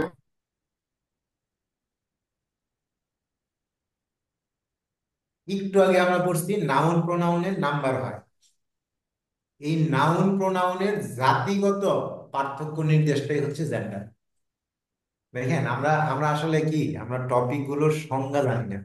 এটা এটা খুব অন্যরকম বিষয়, এটা খুব মানে আনপার্ডনেবল বা জানা উচিত আসলে। দেখেন আমরা এগুলো ছোটবেলায় শিখে আসছি, নাম্বার জেন্ডার। তো জেন্ডারটা কার হয়? নাউনের যেরকম নাম্বার হয় ঠিক এরকম নাউন প্রোনাউনের জাতি বোঝানোর জন্য যে শব্দটা ব্যবহৃত হয় সেটাকে আমরা জেন্ডার বলি। তাহলে দেখেন এগুলো আর কোনো কিছুর সাথে রিলেটেড না, অ্যাডজেক্টিভ, ভার্ব, অ্যাডভার্ব, প্রিপোজিশন এদের সাথে কারো সম্পর্ক নাই। খালি সম্পর্ক হচ্ছে কার সাথে? সম্পর্কটা হচ্ছে নাউন বা প্রোনাউনের সাথে। তাহলে নাউন প্রোনাউনের জাতিগত পার্থক্য নির্দেশ করার জন্য যে জিনিসটা ব্যবহার করি সেটাই হচ্ছে জেন্ডার। কথা ক্লিয়ার? জি স্যার। জি বলেন তো জেন্ডার কয় জি প্রকার? স্যার। এই প্রশ্নগুলো করার কথা না, এমনি করলাম। বলেন জেন্ডার কয় প্রকার? স্যার, চার স্যার প্রকার তো স্যার। জানতাম। চার প্রকার। বলেন ইংরেজিতে নাম বলেন। Sir feminine, masculine, feminine, masculine common, neuter. ও নিউট্রাল। Common, neutral. কমন জেন্ডারের আরেকটা নাম আছে, এটা আসতে পারে পরীক্ষায় প্রশ্ন বা আসে, বলেন কি এটা আরেকটা নাম? একটা হচ্ছে নিউটার, নিউটার মানে হচ্ছে ক্লিব লিঙ্গ। আরেকটা হচ্ছে নিউট্রাল। খেয়াল রাখেন, কমন জেন্ডারের আরেকটা নাম হচ্ছে ডুয়াল জেন্ডার বা নিউট্রাল জেন্ডার। কমন জেন্ডারের আরেকটা নাম হচ্ছে, কমন জেন্ডারের আরেকটা নাম হচ্ছে ডুয়াল জেন্ডার বা নিউট্রাল। নিউট্রাল। আচ্ছা, একটু পার্থক্য খেয়াল করেন। নিউট্রাল আর নিউটার দুইটা কিন্তু আলাদা। একটা হচ্ছে নিউটার আর একটা হচ্ছে নিউট্রাল। নিউট্রাল যেটা, সেটা হচ্ছে এমন কিছু শব্দ যেটা কমন মানে নারী পুরুষ উভয়কে বুঝাইতে পারে। নিউট্রাল জেন্ডার মানে হচ্ছে কমন জেন্ডার। কমন জেন্ডার একটু খেয়াল করেন, কমন জেন্ডার মানে কি? কমন জেন্ডার মানে হচ্ছে যে, এটাকে যদি এভাবে লিখি, কমন জেন্ডার মানে হচ্ছে ম্যাসকুলিন প্লাস ফেমিনিন। আর নিউটার হচ্ছে যেটা হচ্ছে আপনার, যেমন চেয়ার, টেবিল, এগুলা, ইট, চেয়ার, টেবিল, ক্লিবলিঙ্গ যেটাকে আমরা বলি, বস্তুবাচক যেটাকে বলি, সেটা হচ্ছে নিউটার জেন্ডার। কথা ক্লিয়ার? জি সেখানে স্যার। তো অনেক কিছু। এই কথাটুকু আমি পেশাল কেন পারলাম? প্রশ্ন আসতে পারে স্যার এগুলো কি পেশাল পারতেছেন, বা স্যার বা যাই ডাকেন, এটা কি পেশাল পারতেছেন? এই পেশালটা পারলাম এই যে এই শব্দটার জন্য, এই উপরে যে শব্দটা লিখছি, ঠিক আছে? উপরে কি শব্দ লিখছি বলেন তো? এটা কি লিখছি? Sir sibling. সিবলিং।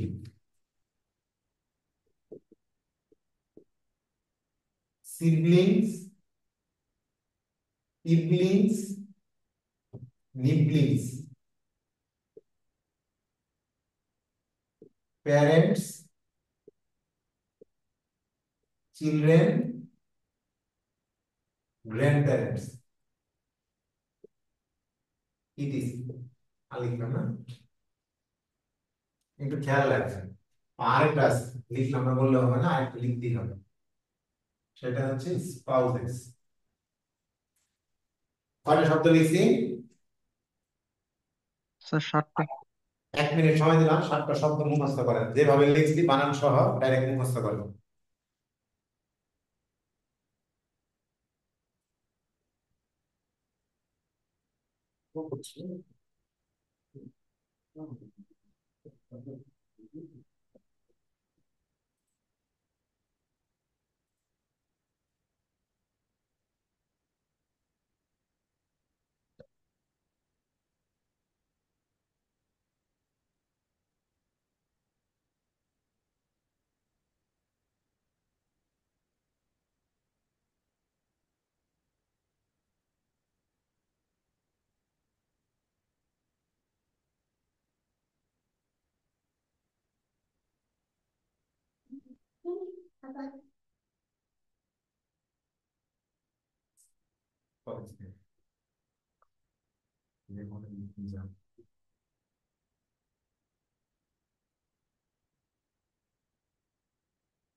পারবেন? স্যার লিখছি জি স্যার। পড়ছি। আমি এখন একটু ব্যাখ্যা করি শব্দগুলো, আমি জাস্ট পড়তে বলছি আপনাকে, আপনি একটু ব্যাখ্যা করেন। ব্যাখ্যাটা দেখেন, সিবলিংস মানে কি? ভাই বোন। সিবলিংস মানে হচ্ছে আপনার আঙ্কেল অথবা আন্টি। মনে রাখেন, আঙ্কেল আন্টিকে বলা হয় সিবলিংস। নিবলিংস হচ্ছে ভাতিজা ভাইস্তা ভাতিজা, যেটা বলি আমরা ভাতিজা ভাতিজি। প্যারেন্টস পিতামাতা, চিলড্রেন ছেলে মেয়ে, গ্র্যান্ড প্যারেন্টস দাদা দাদি বা নানা নানি, স্পাউসেস স্বামী স্ত্রী। সবগুলো শব্দ প্লুরালে আছে। সবগুলো শব্দ কিসে আছে? প্লুরালে। প্লুরালে আছে। এগুলো কি সিঙ্গুলার ফর্ম হয়? উত্তর হচ্ছে হয়। যখন সিবলিংস বলবে তখন ভাই বোন দুইটাকেই বোঝাবে। সিবলিং যদি বলে তাহলে ভাই অথবা বোন একই সাথে, ভাই অথবা বোন একই সাথে। মানে ধরেন আমি বললাম যে দিস ইজ মাই সিবলিং, তাহলে বলবেন, বুঝবেন যে যদি ছেলে থাকে তাহলে বুঝবেন এটা আমার ভাই, যদি মেয়েকে দেখায় বলি তাহলে এটা আমার বোন। কথা কি বুঝাইতে পারছি? হ্যাঁ স্যার। এটাই। যেমন স্পাউস, আমি যদি আপনার ম্যাডামকে দেখায় বলি বা ভাবিকে দেখায় বলি যে উনি আমার আমার স্পাউস, এখন আমরা যখন ফর্ম পূরণ করি তখন আমরা স্পাউসেস লিখবো না স্পাউস লিখবো? স্যার বলেন। স্পাউস লিখবো। স্পাউস লিখবো। স্পাউসেস লিখলে কিন্তু তাহলে আপনার 3-4টা জামাই বা 3-4টা বউয়ের কথা লিখতে হবে। কথা বুঝতে পারছেন? ছেলে মেয়েদের ক্ষেত্রে আবার ফর্মে যখন লিখি তখন কি চাইল্ড লিখি বা চিলড্রেন লিখি? চিলড্রেন লিখি, তখন এটা সিঙ্গুলার প্লুরাল যেভাবে বুঝাইতে পারে। তো বিষয় হচ্ছে, খেয়াল রাখবেন যে এই শব্দগুলোকে, এই যে যে পেশালটা আমি এখন পারছি, এই শব্দগুলোকে বলা হয় নিউট্রাল জেন্ডার। ঠিক আছে, এগুলোই হচ্ছে কমন জেন্ডার বা নিউট্রাল। নিউট্রাল না, এটা না, এটা নিউট্রাল জেন্ডার বলে। ঠিক আছে, যেমন প্রফেসর বললেন, ডক্টর বললেন, কুক বললেন। কুক কি ছেলে হইতে পারে, মেয়েও হইতে পারে না বাবুর্চি? জি স্যার। জেন্ডার সম্পর্কে খুব বেশি কথা নাই, এটুকুই খেয়াল রাখবেন। ঠিক আছে, প্যারেন্ট যদি বলেন তাহলে পিতা অথবা মাতা যে কোনো একজনকে বোঝাচ্ছে। পিতা অথবা মাতা যে কোনো একজনকে বোঝাচ্ছে। যদি স্পাউস বলেন স্বামী অথবা স্ত্রী যে কোনো একটাকে বোঝাচ্ছে। এবং স্পাউস বললে আমি পরিচয় করে দিলে স্ত্রী, আবার কোন মেয়ে যদি পরিচয় করে দেয় তাহলে সে বলতেছে যে হাজবেন্ড। এই জন্য এগুলোকে বলা হয় কমন জেন্ডার বা নিউট্রাল জেন্ডার। আমি কি বুঝাইতে পারছি বিষয়টা? হ্যাঁ জি স্যার। স্যার। হ্যাঁ, একটু খেয়াল রাখার চেষ্টা করবেন। আরেকটা শব্দ পরীক্ষা আসে, আমি এই শব্দগুলো আপনাদের আরেকবার পড়তে বলবো, একটু মনে রেখে। সিবলিংস হচ্ছে ব্রাদার এন্ড সিস্টার। ঠিক আছে, সিবলিংস হচ্ছে আঙ্কেল আন্ট, নিবলিংস হচ্ছে নেফিউ নিস, প্যারেন্টস ফাদার মাদার, চিলড্রেন মানে বেবি বয় অথবা বেবি গার্ল, গ্র্যান্ড প্যারেন্টস দাদি নানি, স্পাউসেস হাজবেন্ড ওয়াইফ বা প্যারেন্টস এর আমরা যেটা বলি এটা। তাহলে সবগুলোরই দুইটা করে নিয়ে আসে, এগুলো কমন হিসেবে ব্যবহৃত হচ্ছে। আমি আরেকবার বলবো, একটু পড়ে রাখি, পরীক্ষায় আসে একটা নাম্বার পাইও যেতে পারে।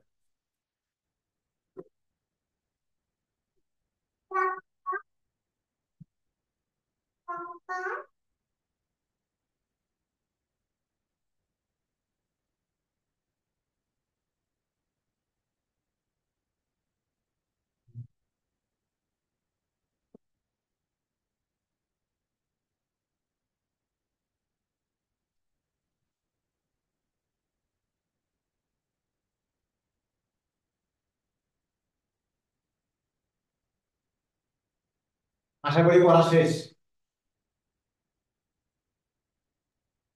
জি স্যার, শেষ স্যার।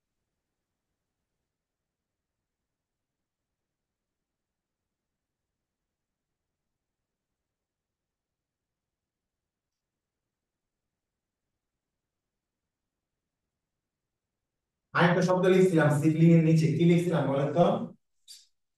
মেয়ার, মেয়ার। মেয়ার মানে কি? গুটকি। পরীক্ষায় প্রশ্ন আসে যে নিচের কোনটি ফেমিনিন শব্দ, ঠিক আছে? এটা নিয়ে দুইবার প্রশ্ন আসছে আমার জানার মধ্যে, আরো বেশিও আসতে পারে। যে একবার আসছে প্রশ্নটা এরকম যে নিচের কোনটি ফেমিনিন শব্দ, অর্থাৎ স্ত্রীলিঙ্গ কোনটা, উত্তর ছিল এইটা। আরেকবার প্রশ্ন আসছে যে এইটার ম্যাসকিউলিন ফর্ম কি, এটার ম্যাসকিউলিন ফর্ম কি বলেন তো? মনে রাখবেন, ঠিক আছে? স্টেলিয়ন। এটা হচ্ছে ঘোড়া বা ঘুটক যেটা আমরা বলি সেটা। তো আশা করি এটা এটা মনে রাখবেন, এটা নিয়ে পরীক্ষায় প্রশ্ন আসছে, সম্ভবত 40তম বিসিএস এর প্রশ্ন আসছে। আরেকটা, আর এইটা সম্ভবত 33 বা 32 বা 33 32 34 কোন একটাতে হবে। বিসিএস এ আসছে, দুইটা প্রশ্ন বিসিএস এ আসছে, যে প্রশ্ন বিসিএস এ আসছে এটা কনফার্ম। তো এইভাবে যে শব্দগুলো থাকবে এটা একটু খেয়াল রাখার চেষ্টা করবেন। এটাই হচ্ছে আপনার জেন্ডারের ক্ষেত্রে আহ মনে রাখার মতো। আরেকটা শব্দ আছে, এগুলো আমি জাস্ট বলে দিচ্ছি একবার করে, আমি এটা বলেই শেষ করবো, এখানে আমি আর সময় ব্যয় করবো না। আর একটা শব্দ আছে পরীক্ষায় আসে, সেটা হচ্ছে এই যে এটা। এটা মানে কি? বালক। বালক। এটার বালিকা কি?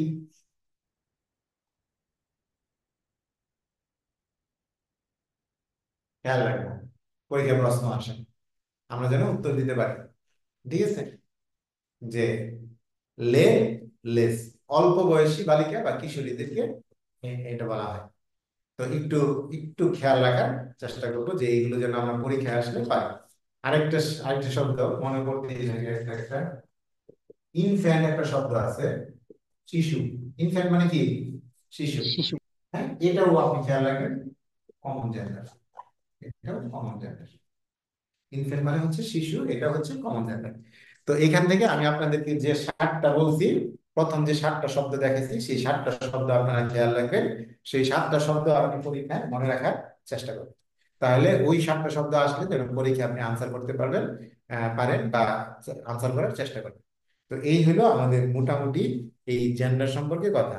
আর মেন, ওমেন, স্যার, ম্যাডাম, তারপরে মিস্ট্রেস, মাস্টার, মিস্ট্রেস, এগুলো মোটামুটি আপনারা জানেন, এগুলো নিয়ে আশা করি সমস্যা হবে না। এই এইভাবে মনে রাখবেন। আর জেন্ডার থেকে প্রশ্ন আসতেও পারে, নাও আসতে পারে, তবে না আসার সম্ভাবনাটাই কম। আরেকটা শব্দ, যদি কিছু শব্দ আছে শীটের মধ্যে দেখবেন, এগুলো আমি আমি নিজে আলোচনা করতে গেলাম না। যেমন একটা শব্দ আছে অ্যাবট। অ্যাবট শব্দের অর্থ কি? অ্যাবট শব্দের অর্থ হচ্ছে আশ্রমের অধ্যক্ষ। যেমন অ্যাবট, এগুলো শিখে আছে, এগুলো দেখে নিবেন। অ্যাবট, ঠিক আছে? এই অ্যাবট শব্দের কি কি, আপনার ফিমেল কি, এটা হচ্ছে অ্যাবেস, ঠিক আছে? এরকম এগুলো এগুলো আমি যতদূর দেখছি সেটা আপনাদের আছে। যেমন আরেকটা শব্দ আছে, এটা আপনারা সিনেমার মধ্যে দেখছেন, যেমন ডন।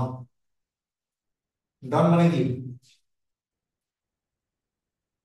ডনের বাংলা কি বলেন দেখি?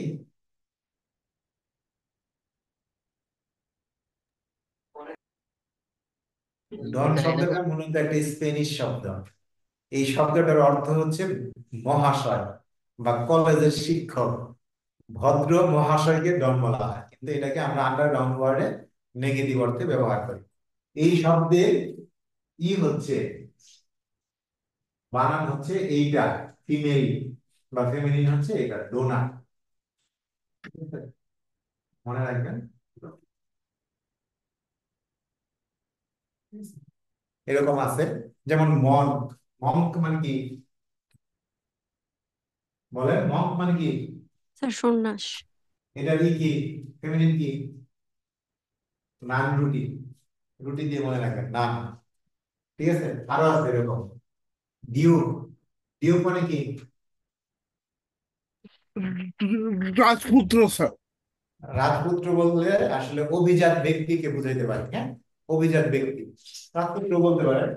তো এটারই কি প্লুরাল কি, এ ফেমিনিন কি? শেক্সপিয়ার একটা বই আছে, কি আছে, হ্যাঁ, John Webster, the duchess of Malfi, the duchess of Malfi, এই যে ডাচেস, ঠিক আছে, অভিজাত মহিলা, ঠিক আছে, এরকম একটু একটু খেয়াল রাখার চেষ্টা করবেন। তো এই হইলো আহ যেমন আরেকটা শব্দ আছে, একটা গালি শিখাইছি, খেয়াল রাখবেন, স্লোভেন। স্লোভেন মানে কি বলেন? কৃতদাস। হ্যাঁ, কৃতদাস। ক্রীতদাস বলতে খারাপ পুরুষ, স্লোভেন হচ্ছে খারাপ পুরুষ। তাহলে এটা ফেমিনিন কি হবে? স্লট বা স্লাট, যেভাবে স্লট বলে। গালিটা এটা বিভিন্ন সিনেমা টিনেমা ইয়ার মধ্যে শুনে থাকবেন, ঠিক আছে। এই হলো এরকম ধরনের যে শব্দগুলো আছে, এই শব্দগুলো একটু একটু শিখে থাকার থাকার কথা, শিখে আছে একটু খেয়াল রাখবেন, ধরে ধরে ওইখান থেকে শিখবেন ইনশাআল্লাহ। পারবেন? ইনশাল্লাহ স্যার। স্যার। ওইখানে আরো কিছু শব্দ আছে আপনারা দেখবেন, যেমন কক, কক মানে মুরগ, ঠিক আছে। তো এটার কি ফাউল একটা শব্দ আছে, হ্যাঁ, ফাউল বলতে যদিও চিকেনদের মানে মুরগির কচি নরম বাচ্চাগুলোকে বলা হয়, ছোট বাচ্চাগুলোকে বলা হয় ফাউল বলা হয়। যদি হ্যান থাকে তাহলে হ্যান দিবেন কক, যদি হ্যান না থাকে তাহলে ফাউল। এগুলো আছে সেটা। আচ্ছা, এরকম তারপরে ডিয়ার আছে, ডিয়ার এটা আছে ট্রেন, তারপরে হাঁসেরটা আছে স্টেক, ইন, এগুলো সেটা আছে, জাস্ট খালি একটু মুখস্থ করে নেবেন। যেগুলো ইম্পর্টেন্ট সেগুলো আমি বলছি। শেষ একটা বলে শেষ করি, সেটা হচ্ছে বি। বি মানে কি? মৌমাছি। মৌমাছি। এটা পুংলিঙ্গ কি?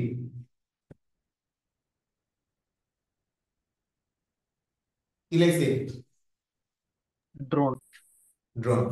এই যে উড়াই যে আমরা, এটা খেয়াল রাখি। তাহলে এইভাবে একটু একটু মনে রাখার চেষ্টা করবেন। পারবেন? ইনশাল্লাহ। পারবেন বলার অপশন নাই, পারতেই হবে, ঠিক আছে। এই হলো আমাদের মোটামুটি নাম্বার এবং জেন্ডার, বুঝছি কি? জি স্যার। হ্যাঁ স্যার। আচ্ছা, পারা যাবে? জি স্যার। আচ্ছা, চেষ্টা করবো যেন পারা যায়, তাহলে আমাদের জন্য একটু সহজ হবে। আচ্ছা, তাহলে আমাদের তিনটা টপিক আজকে ধরার কথা, দুইটা শেষ করলাম, একটা কি শেষ করলাম? নাম্বার, আরেকটা কি শেষ করলাম? জেন্ডার। হ্যাঁ। এখন আমরা যাব টেন্সে। টেন্সের জায়গাটা একটু ভালোভাবে আমরা খেয়াল রাখবো। টেন্সের সাথে ইংরেজি টোটাল জিনিসটা রিলেটেড, ঠিক আছে। টেন্সের সাথে ইংরেজি টোটাল বিষয়টা রিলেটেড। আমরা একটু টেন্সটা বোঝার চেষ্টা করবো, আমি একটু অন্যভাবে একটু আপনাদেরকে বোঝানোর চেষ্টা করবো যে টেন্স জিনিসটা আসলে কি। একটু আপনারা আমার সাথে থাকবেন, একটু খেয়াল রাখবেন যে টেন্স বিষয়টা এইভাবে আমরা ধরতে পারি। টেন্স, আচ্ছা, 1 মিনিট একটু এমনি রেস্ট নেন।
আচ্ছা, টেন্স, টেন্স মানে কি বলেন তো আসলে?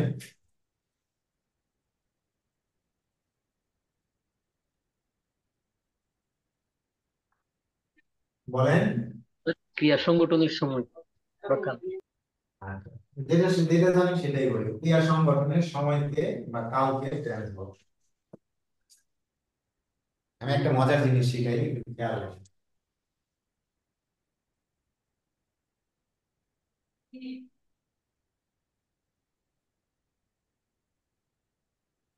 লেখা দেখতে পাচ্ছেন না? জি স্যার। টেন্স কার হয় বলেন? স্যার ভার্বের। ভার্বের। আর একটু বড় করে বলেন। স্যার সেন্টেন্স, হ্যাঁ বাক্য। হ্যাঁ, বলেন বলেন বলেন। টেন্স হয় সেন্টেন্সের। কার টেন্স হয়? সেন্টেন্সের।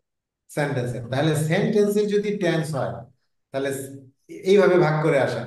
সেন্টেন্সের যদি টেন্স হয় তাহলে হইল সেন্টেন্সের টেন্স। তাহলে সেন্টেন্স কার উপর নির্ভরশীল? ভার্বের উপর স্যার। ভার্বের উপর। তাহলে টেন্স কি আমরা আসলে পড়ছি না পড়ি নাই? পড়ছি স্যার। বলেন, পড়ছি না পড়ি নাই? পড়ছি স্যার। স্যার পড়েছি স্যার। ভার্ব পড়ে আসছি না আমরা? জি স্যার। তাহলে ভার্বের সবগুলো ক্লাসিফিকেশন দেখছি না আমরা? তো ভার্বের জি স্যার। সবগুলো ক্লাসিফিকেশন যদি দেখে থাকি, তাহলে টেন্সও আমরা এখানে দেখা হয়ে গেছে। জাস্ট আমরা শুধু নামকরণটা বলি নাই যে এটাই টেন্স। সেটাই আমি আপনাদেরকে এখন দেখাবো। টেন্সটাকে সাধারণত আমরা কয়টা ভাগে ভাগ করি? স্বাভাবিক কথাবার্তা যেটা, সেটা হচ্ছে টেন্সটাকে আমরা তিনটা ভাগে ভাগ করি। কয়টা ভাগে ভাগ করি? স্যার 3 ভাগ। তিনটা। তিনটা ভাগে ভাগ করে থাকি। তাহলে টেন্সকে যদি তিন ভাগে বলি, আমরা টেন্সটাকে ভাগটা করতেছি এইভাবে: প্রেজেন্ট, পাস্ট, পাস্ট পার্টিসিপল। এবং এই প্রেজেন্ট পাস্ট, এই সরি, প্রেজেন্ট পাস্ট ফিউচার। আর এই প্রেজেন্ট পাস্ট ফিউচারটাকে আবার আমরা বিভিন্ন ভাগে ভাগ করে আমরা বলতেছি যে টেন্স এইভাবে হয়, টেন্স এইভাবে হয়, টেন্স এইভাবে হয়। দেখেন টেন্স থেকে পরীক্ষায় প্রশ্ন কি আসছে, 36তম বিসিএস এ যদি দেখেন একটা প্রশ্ন আসছে টেন্স থেকে, যে টিচার সেড দা আর্ট, তারপরে অপশন দেওয়া আছে শূন্যস্থান রাউন্ড দা সান। তো এটা তো সবাই পারবে। এরকম ধরনের প্রশ্ন বিসিএস এ আসা মানে হচ্ছে জিনিসটা সহজ করে দেওয়া আছে, ওইখানে পরে আসতেছে। টেন্স কার হয়? সেন্টেন্সে। সেন্টেন্সে কি হয়? ভার্ব হয়। তাহলে ক্রিয়া সংগঠনের কালকেই টেন্স বলে, অর্থাৎ এই ক্রিয়া কোন কালে আছে সেটাই। আমরা যখন কথা বলি ক্রিয়া, দেখেন এই তিনটা কাল নিয়ে আমরা সাধারণত ধরি। আরেকটা ধরি আমরা পাস্ট পার্টিসিপল, কিন্তু আমি আপনাদেরকে আরেকটা দেখাইছিলাম যে আরো তিনটা দেখাইছিলাম। তো এর মধ্যে আমরা প্রেজেন্ট ফিউচার কোনটাকে ধরি? এই উইল বা শেল দিয়ে এর সাথে প্লাস ভি ওয়ান যেটা থাকবে সেটাকে আমরা মূলত ফিউচার করতেছি। এখন দেখেন সেন্টেন্স আর টেন্স, কথাটা ভালো করে খেয়াল করে। এটা কি লিখছি? সেন্স। এটা কি লিখছি? টেন্স। ইজ ইকুয়াল টু কি লিখতে পারি? Sentence.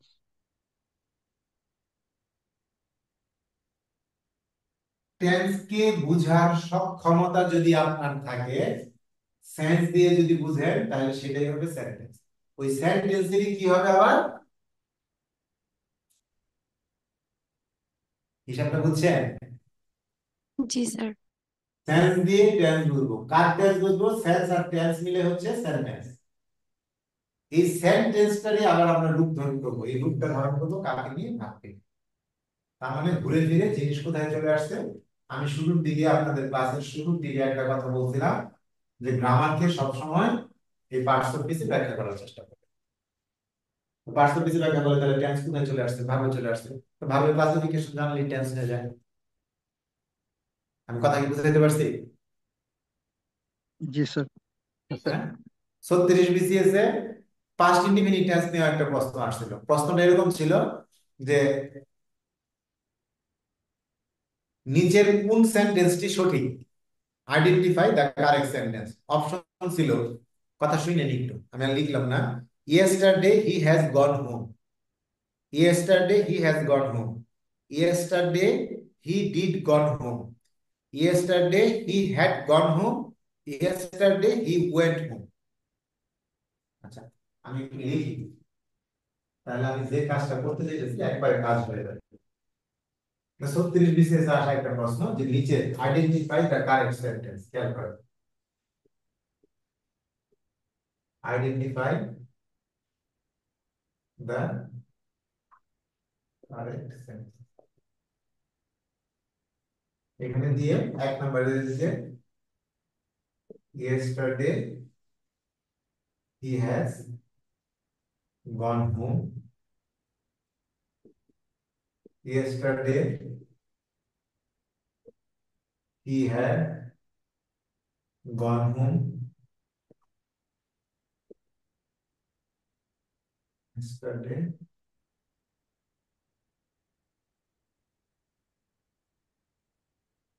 he did gone home।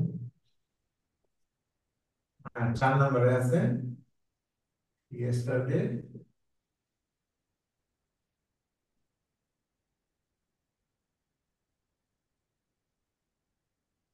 he went home। উত্তর কোনটা? স্যার 4 নম্বরটা। 4 নম্বরটা উত্তর। 4 নম্বর। একটু কথা বলি, একটু খেয়াল রাখবেন। বিসিএস পরীক্ষায় আমরা ধরে নিলাম যে পরীক্ষা দেয় 3 লাখ থেকে 4 লাখ, এটাই দেয় পরীক্ষা। তো 3 লাখ পরীক্ষার্থী যখন পরীক্ষা দিচ্ছে বা আবেদন করছে, আপনি দেখবেন একটা অংশ আবেদনেই বাদ পড়ে যায়, অর্থাৎ সঠিকভাবে ফর্ম পূরণ করতে পারে না, এই একটা অংশ বাদ পড়ে। দ্বিতীয় একটা অংশ দেখবেন যে এবার ফর্ম পূরণ করলাম, আগামীবার পরীক্ষা দিব, এবার দেখলাম খালি অভিজ্ঞতা কেমন হয়, যাই দেখে আসি, এরকম সংখ্যাটাও হিউজ পরিমাণ থাকে। মূল পরীক্ষার্থী খুব বেশি হলে হয়তো 20 থেকে 50,000 হতে পারে, যে যারা রিয়েলি প্রিপারেশন নেওয়ার চেষ্টা করে নিয়ে পরীক্ষা দেয়। এখন আপনার প্রশ্ন হতে পারে, এত সহজ প্রশ্ন পরীক্ষায় আসছে, এই যে এই চিন্তাটা যার মাথায় ঢুকবে ওইও ভুল করবে যে এটার মধ্যে কি প্যাচ আছে। প্রশ্ন কিন্তু প্যাচ আইডেন্টিফাই করতে পারে না, বলছে যে কোন সেন্টেন্সটা কারেক্ট। কথা কি বুঝাইতে পারছি? প্রশ্ন কি বলছে? প্রশ্ন প্রশ্ন বলছে যেটা 36 বিসিএস আসছে যে yesterday he had gone home. তো 36 বিসিএস যখন আসলো তখন এখানে দেখেন প্রশ্নটা করছে যে কোন বাক্যটি সঠিক। অনেকে অনেক ধরনের ভুল করবে, অনেকের ভুলটা হবে এই যে এই জায়গাতে। আমি আপনাদেরকে পড়ানোর সময় বলছিলাম যে ডু ডাজ ডিড আমি আলাদা করে পড়াইছিলাম যে কোন অবস্থাতেই এইটা ভুল করা যাবে না। এই 3টা ফর্মের পরে সবসময় V1 বসে। আমি অনেক স্টুডেন্ট দেখছি, অনেকটাই দেখছি ডিড এর পরে V3 বসায়, তো এটা তো পাস্ট টেন্স, তাহলে তো এখানে পাস্ট ফর্মে বসে V2 বা V3 বসায়। ভাই এটা খেয়াল রেখে পরীক্ষার হলে এগুলো ভুল হয়, এই সহজ সব জিনিসগুলো এগুলো। এখানে নিয়মটা হচ্ছে যে এই ইয়েস্টারডে যেহেতু গত কাল বলে ফেলছে, গত যে কাল গত হয়ে গেছে, তাহলে সেখানে ভাগ সবসময় কি হবে? অ্যানালাইসিস একটা বড় বিষয়। আপনি যদি ঠিক মতো অ্যানালাইসিস করতে না পারেন তাহলে আপনি সব সময় নাম্বারের মধ্যে ধরা খাবেন। কথা বুঝাইতে পারছি? সিনস এবং ফর নিয়ে বিসিএস এর প্রশ্ন থাকে, ঠিক আছে? 28তম বিসিএস এ একটা প্রশ্ন আসছিল এরকম, 28তম বিসিএস এ একটা প্রশ্ন ছিল, লিখতেছি খেয়াল করেন।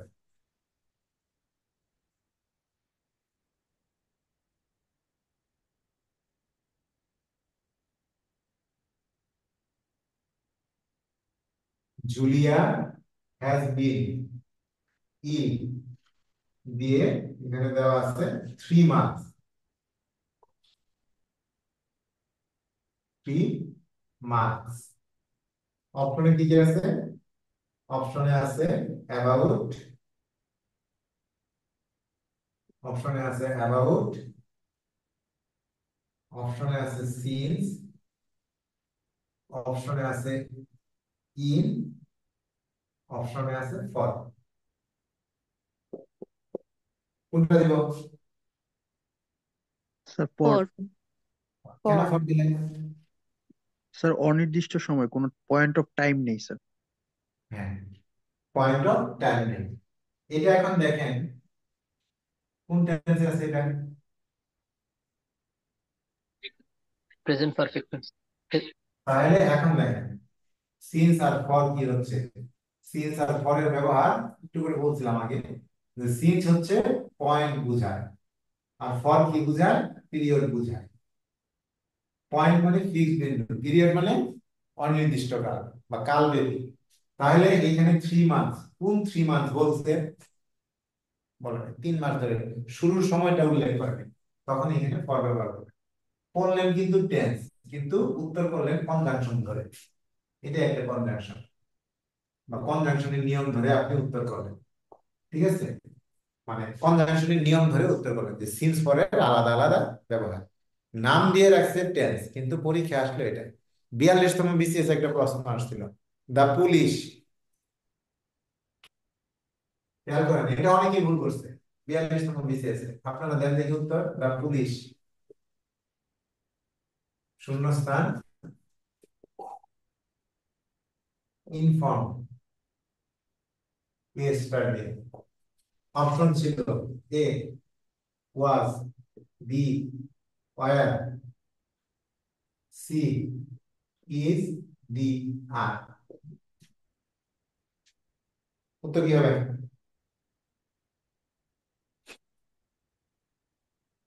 Sir the police was. Was sir. বলেন ওয়াজ। আর আচ্ছা, সময় কম আমাদের। দ্য পুলিশ ওয়্যার কালেকটিভ নাউনের মধ্যে পড়ছে। পুলিশ ওয়্যার, পুলিশদেরকে খবর দেওয়া হয়েছিল, ঠিক আছে। এখানে পুরো গ্রুপকে বোঝাচ্ছে। কোন পুলিশকে খবর দিচ্ছে সেটা কিন্তু ফিক্সড করে নাই, পুলিশ বাহিনীকে খবর দিচ্ছে। বাহিনী যখন আসবে তখন সিঙ্গুলার হবে না, তখন কি হবে, সেটা প্লুরাল হবে। এখন আমি এই দুইটা বাদ দিচ্ছি কিসের ভিত্তিতে, খেয়াল করেন, এই স্যার দুইটা বাদ দিচ্ছি কিসের ভিত্তিতে। Yesterday sir. ইয়েস্টারডে। এই যে এটাই হচ্ছে টেন্স। আর উত্তর ভাষায় করছি কিসের পদ্ধতিতে,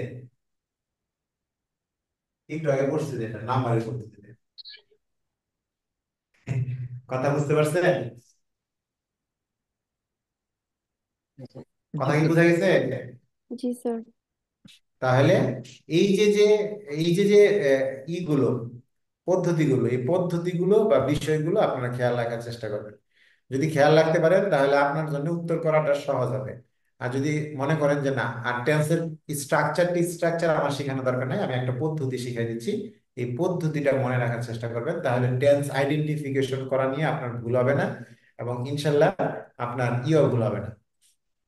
কি বলেন, ওই সেন্টেন্স রাইটিং এর ক্ষেত্রে ভুল হবে না।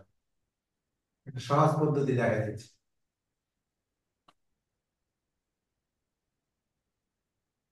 একদম শুরুতে সেন্টেন্সের কথা বলছিলাম, এই সেন্টেন্সের সাথে টেন্স একটু মিলাই দিই, তাহলে সেন্টেন্সের জায়গাটা দেখেন। আমি আগেও বলছিলাম, আবার একটু দেখাচ্ছি। সেন্টেন্সে আমরা কি বলি, খেয়াল করেন, অ্যাসার্টিভ, এখানে আবার বলতে হবে, ইন্টারোগেটিভ, সংক্ষেপে লেখা, ইম্পেরাটিভ, অবজেক্টিভ, আর এটা হচ্ছে এক্সক্লেমেটরি। এই তো 5টা। এর মধ্যে সবচেয়ে বেশি ব্যবহার করি কোনটা, সবচেয়ে বেশি কোনটা ব্যবহার করি? Sir sir assertive. অ্যাসার্টিভ। আর বাকিগুলো বিশেষ কোনো কন্ডিশন না আসলে আমরা ব্যবহার করি না। খেয়াল করেন, বাকিগুলো বিশেষ কোনো কন্ডিশন না আসলে আমরা ব্যবহার করি না। ঠিক একইভাবে টেন্সের ক্ষেত্রে দেখেন, টেন্সটাকে আমরা কয়টা ভাগে ভাগ করলাম, প্রেজেন্ট, পাস্ট, ফিউচার। আমাদের সবচেয়ে বেশি ব্যবহৃত হয় কোনটা বলেন? প্রেজেন্ট। এর সাথে মাঝে মধ্যে কে মিলে, পাস্ট মিলে। পাস্ট।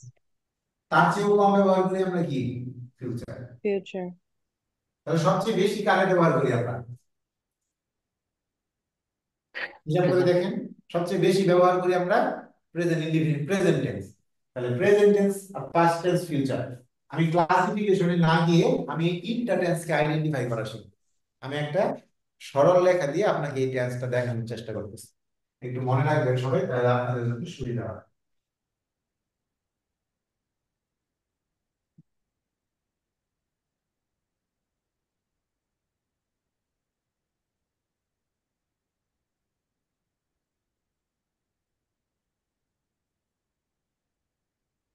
গতবার আপনাদেরকে এরকমই দেখাইছিলাম।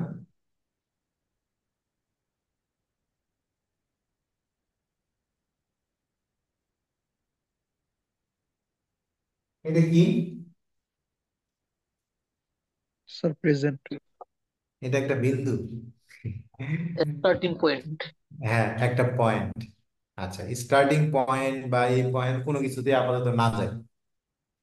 এখন দেখেন, ক্রিয়ার কালকে টেন্স বলে। কাল মানে কি? সময়। সময়। সময়।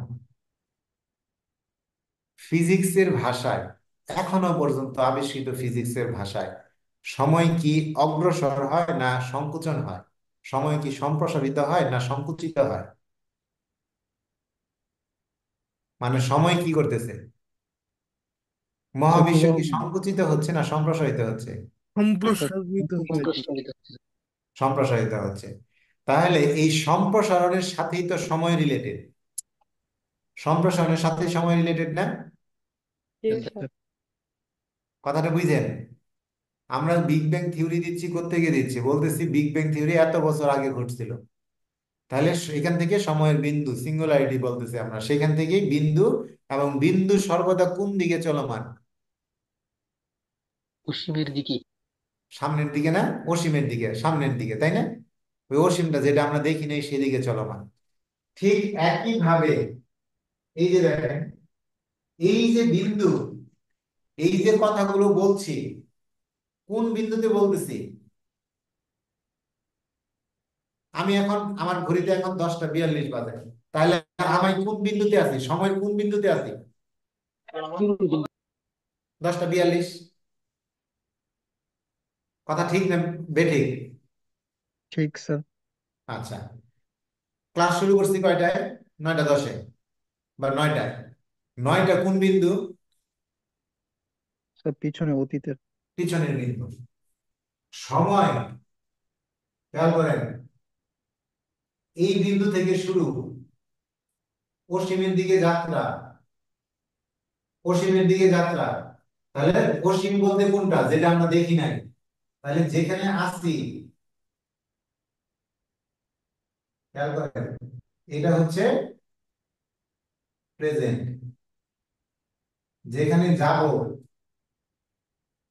যাচ্ছি, ধর তীর চিহ্ন দিয়ে বুঝালাম সামনের দিকে যাচ্ছি, সেটা কি?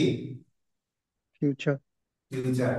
পিছনে এই যে বিন্দু, এই যে বিন্দু, এই যে বিন্দু, এই যে এই যে এই যে এই যে এরকম করে করে আস্তে আস্তে এই বিন্দুটা হয়েছে। এই বিন্দুটাকে আমি দেখছি না দেখি নাই? দেখছি স্যার। তাহলে যদি দেখি তাহলে এটা দৃশ্যমান। দৃশ্যমান না? জি স্যার। জি স্যার। তাহলে এটা কোন বিন্দু? পাস্ট। Past। আমরা টেন্স আইডেন্টিফাই করতে পারি না কেন? কারণ আমরা টেন্সটা শিখি উল্টা করে। আমরা শিখি প্রেজেন্ট, পাস্ট, ফিউচার। এইভাবে শিখেন পাস্ট, প্রেজেন্ট, ফিউচার। সময়ের যাত্রাকে নির্দেশ করেন। কোথায় আছে? অতীতে। এটা প্রেজেন্ট, একটু পরে এটা কি হয়ে গেছে? পাস্ট। পাস্ট। এখন এটা প্রেজেন্ট, এটা প্রেজেন্ট, এটা প্রেজেন্ট, এটা প্রেজেন্ট, এটা প্রেজেন্ট। তাহলে এটা একটা রেখা তৈরি হচ্ছে, তার মানে এটা আমি দেখছি। আর এটা হচ্ছে আমি, আর যেটাতে যাচ্ছি সেটা হচ্ছে অসীম। আপনি যখন সেন্টেন্স আইডেন্টিফাই করবেন, এই পদ্ধতিটা মাথায় রাখলে আপনার আর কখনো ভুল হবে না। খেয়াল করেন, যাত্রা শুরু করছি, তাহলে আমি আসলাম, আমি এখন এখানে আছি, আরো সামনে গেলাম, তাহলে পিছনে যা রেখে যাচ্ছে সব কিসের কিসের কিসের ক্যাটাগরিতে যাচ্ছে?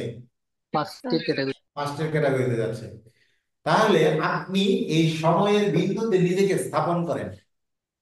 যে কোনো সেন্টেন্স আপনাকে যখন আইডেন্টিফাই করতে দেওয়া হবে, ওই সেন্টেন্সের ওই বিন্দুতে আপনি নিজেকে স্থাপন করেন। স্থাপন করে দেখেন যে ওই বিন্দুতে আপনার অবস্থান কিনা। যদি ওই বিন্দুতে আপনার অবস্থান হয়, তাহলে আপনি প্রেজেন্ট টেন্সে আছেন। যদি ওই বিন্দুর পিছনে অবস্থান হয়, তাহলে আপনি আছেন পাস্টে। যদি ওই বিন্দুর সামনে অবস্থান হয়, তাহলে আপনি আছেন কোথায়? ফিউচারে। আমরা কিন্তু টেন্স এইভাবে দেখি না। আমরা কিভাবে শিখছি? টেন্স 3 প্রকার, টেন্স আবার 4 প্রকার, 3 4 12 প্রকার। এখন আপনি যে কোনো সেন্টেন্স চিন্তা করেন, চিন্তা করে আমি যেভাবে বললাম এই বিন্দুতে গেলেন, স্বাভাবিকভাবে প্রেজেন্ট, পাস্ট, ফিউচার আইডেন্টিফাই করতেছেন কিনা দেখেন। আপনি আমি পড়াশোনা করি, বিন্দু কোনটা?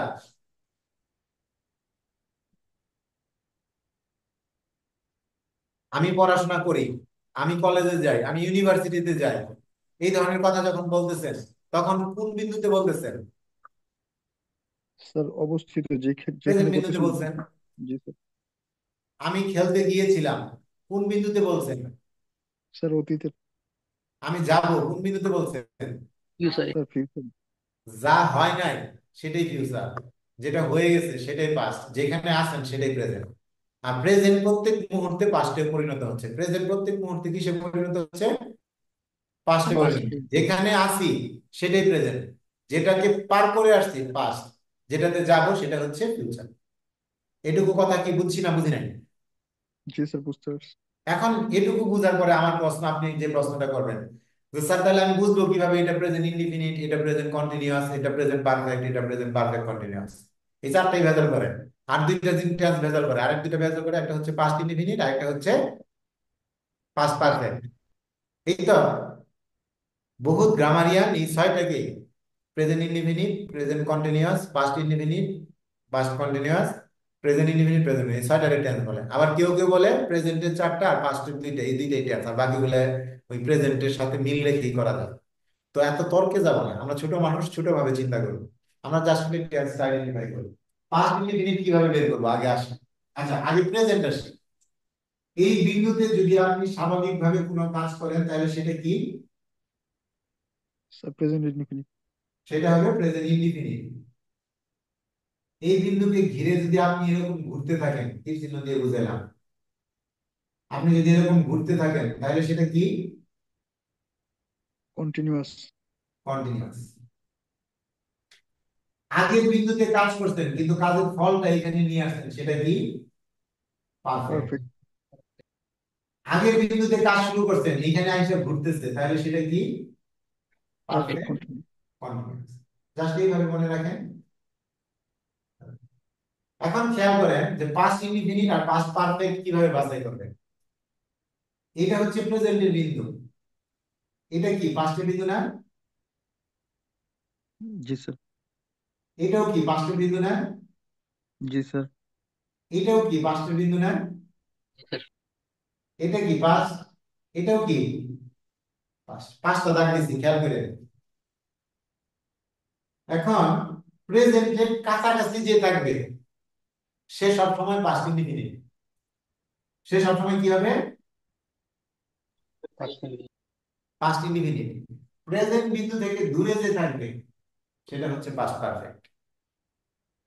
যখন দুইটা পাস্ট টেন্স একসাথে নিয়ে আসবেন, যখন দুইটা বিন্দুর মধ্যে যে বিন্দুটা প্রেজেন্টের কাছাকাছি সেটা হচ্ছে পাস্ট ইনডিফিনিট, দূরে যেটা সেটা কি?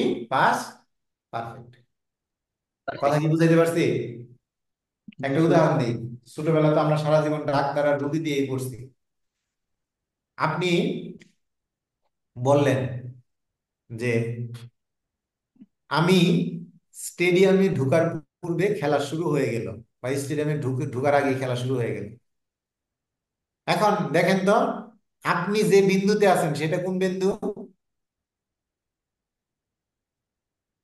প্রেজেন্ট। একটু জুড়ে বলেন, সেটা কোন বিন্দু? প্রেজেন্ট। সেটা হচ্ছে প্রেজেন্ট। খেলা শুরু হয়েছে কখন? ফিউচার। স্যার আগে। আমি স্টেডিয়ামে ঢুকার আগেই খেলা শুরু হয়ে গেল।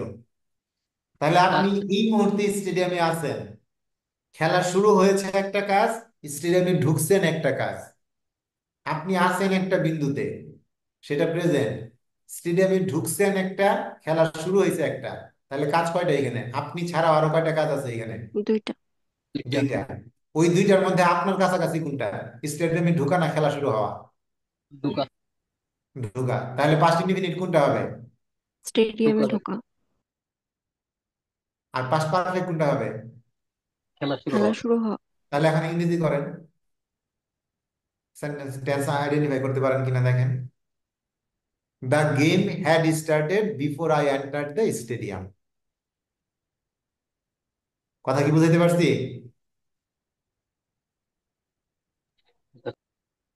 লেখেন, বাক্যটা লেখেন, সবাই লেখেন।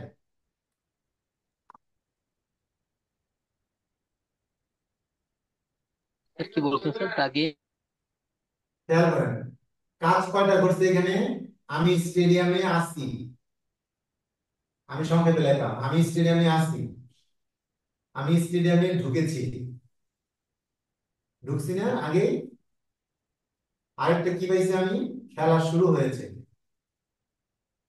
শুরু হয়েছে। তাহলে এর মধ্যে আমার কাছাকাছি কোনটা, ঢুকাটা না? ঢুকারও আগে খেলা শুরু হয়ে গেছে।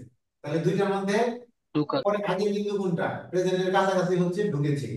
তাহলে এটা হবে, ঢুকাটা হবে পাস্ট, তাহলে এন্টার হবে পাস্ট ফর্মে, এন্টার হবে পাস্ট অর্থাৎ ভি2 ফর্মে। আর শুরু হয়েছে তাহলে এই বিন্দুতে, তাহলে এটা হবে ভি3 ফর্মে। আর ভি3 আমরা জানি সাথে একটা হ্যাড নেয়। তাহলে কি হবে, the game have start. Had started before I enter the stadium. হইল? পাওয়া গেছে? জি স্যার। ডাক্তার আর রোগী দিয়ে সারাক্ষণ আর করতে হবে না। এখন এটারে আফটার ব্যবহার করেন তো, এখানে দেখেন তো সেন্টেন্স বুঝা যায় কিনা। আমি স্টেডিয়ামে ঢোকার পর খেলা শুরু হলো। এখন আমার কাছাকাছি কোনটা, ঢুকার আমি পর। এক বিন্দুতে আছি, স্টেডিয়ামে ঢুকছি একটা কাজ, খেলা শুরু হইলো একটা কাজ। তাহলে কোন কাজটা আগে হইছে, ঢোকাটা আগে না খেলা শুরু হইছে আগে? খেলা শুরু হয়েছে। আমার কাছাকাছি কি আছে, খেলা শুরু হওয়ার। তাহলে আমার কাছাকাছি যেটা থাকবে, প্রেজেন্টের কাছাকাছি যে থাকবে সে কোন টেন্স, পাস্ট ইনডিফিনিট। প্রেজেন্ট থেকে দূরে যেটা থাকবে সেটা কোন টেন্স, পারফেক্ট। পারফেক্ট। তাহলে এখানে আমি স্টেডিয়ামে ঢোকার পর খেলা শুরু হলো, তাহলে the game started after I had entered the stadium. কথা কি বুঝাইতে পারছি? কথা বলেন সবাই, জায়গাটুকু কি বুঝছেন না বুঝেন নাই? আমি এর চেয়ে সহজ কিভাবে করা যাবে আপনি খেয়াল করেন। আমি শুধু বলছি যে আপনি প্রেজেন্টের কাছে নিয়ে আসবেন, প্রেজেন্টের কাছাকাছি যে বিন্দুটা থাকবে সেটা পাস্ট ইনডিফিনিট, দূরে যেটা থাকবে সেটা কি, পাস্ট। পারফেক্ট।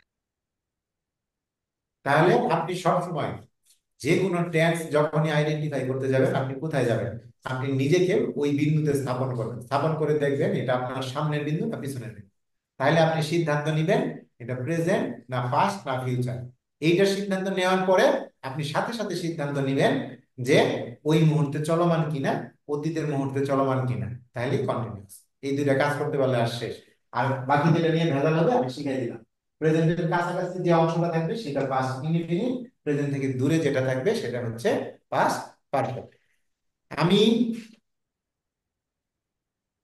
আমি ধরেন আমি ঘরে আসার আগেই কারেন্ট চলে গেল,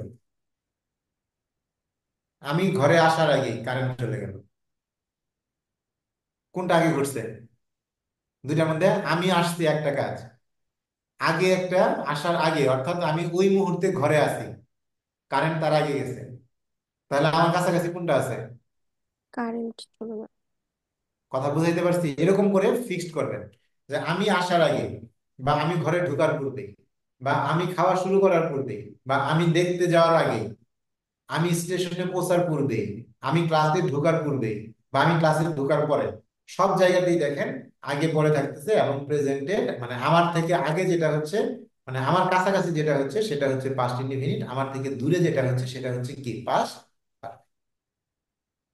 যেমন দ্য ট্রেন হ্যাড লেফট, ট্রেনটি ছেড়ে গেল before I reach the station, আমি স্টেশনে পৌঁছার আগে ট্রেনটি ছেড়ে গেল। তাহলে আমি স্টেশনে পৌঁছি কখন, ট্রেন ছাড়ার পূর্বে, এই ট্রেন ছাড়ার পরে। তাহলে আমি পৌঁছার আগেই ট্রেন ছেড়ে গেল, তাহলে আমি পৌঁছি। আর আমি আছি যে বিন্দুতে, তাহলে এটা আমার কাছাকাছি, ট্রেন আরো আগে গেছে, আরো অতীতে গেছে, তাহলে সেটা হচ্ছে পাস্ট পারফেক্ট। কথা কি বুঝছেন? অপেক্ষাকৃত প্রেজেন্টের কাছাকাছি যে থাকবে সে হচ্ছে পাস্ট ইনডিফিনিট, প্রেজেন্টের ওই দুইটা কাজের মধ্যে আরো দূরে যেটা থাকবে সেটা হচ্ছে পাস্ট পারফেক্ট। আমি কথা কি বুঝাইতে পারছি? জি স্যার। হ্যাঁ। এর বাইরে যে কথাগুলো আছে, ইউজুয়ালি, জেনারেলি, রিসেন্টলি, ইউজুয়ালি থাকলে আপনার প্রেজেন্ট টেন্স ইনডিফিনিট হবে, রিসেন্টলি থাকলে প্রেজেন্ট পারফেক্ট হবে, লেটলি থাকলে প্রেজেন্ট পারফেক্ট হবে। এই কথাগুলো শিটে আছে, তাহলে এগুলো আমার আর নতুন করে বলার কিছু নাই। যে এই শব্দগুলো এখানে থাকলে এটা প্রেজেন্ট ইনডিফিনিট, পাস্ট ইনডিফিনিট। এগো থাকলে পাস্ট, ইয়েস্টারডে থাকলে পাস্ট, ঠিক আছে, লাস্ট থাকলে পাস্ট। আবার আপনি ইউজুয়ালি, অলওয়েজ, সেলডম, রেগুলারলি এগুলো থাকলে প্রেজেন্ট। এইভাবে আপনি চিন্তা করার চেষ্টা করুন। আমি কি বুঝাইতে পারছি? জি স্যার। একটু চর্চা করলে দেখবেন যে পদ্ধতিগুলো যদি মনে মনে রাখার চেষ্টা করেন তাহলে পারবেন, আর যদি মনে রাখার চেষ্টা না করেন, প্র্যাকটিস না করেন, পারবেন। প্র্যাকটিস করতে গেলে আমার কথার সাথে আপনার কথা মিলবে, আরো নতুন নতুন জায়গা আপনি তৈরি করতে পারবেন, তখন দেখবেন যে আপনার কাজগুলো ইজি হয়ে গেছে। কারো কোনো কোশ্চেন থাকলে করতে পারেন।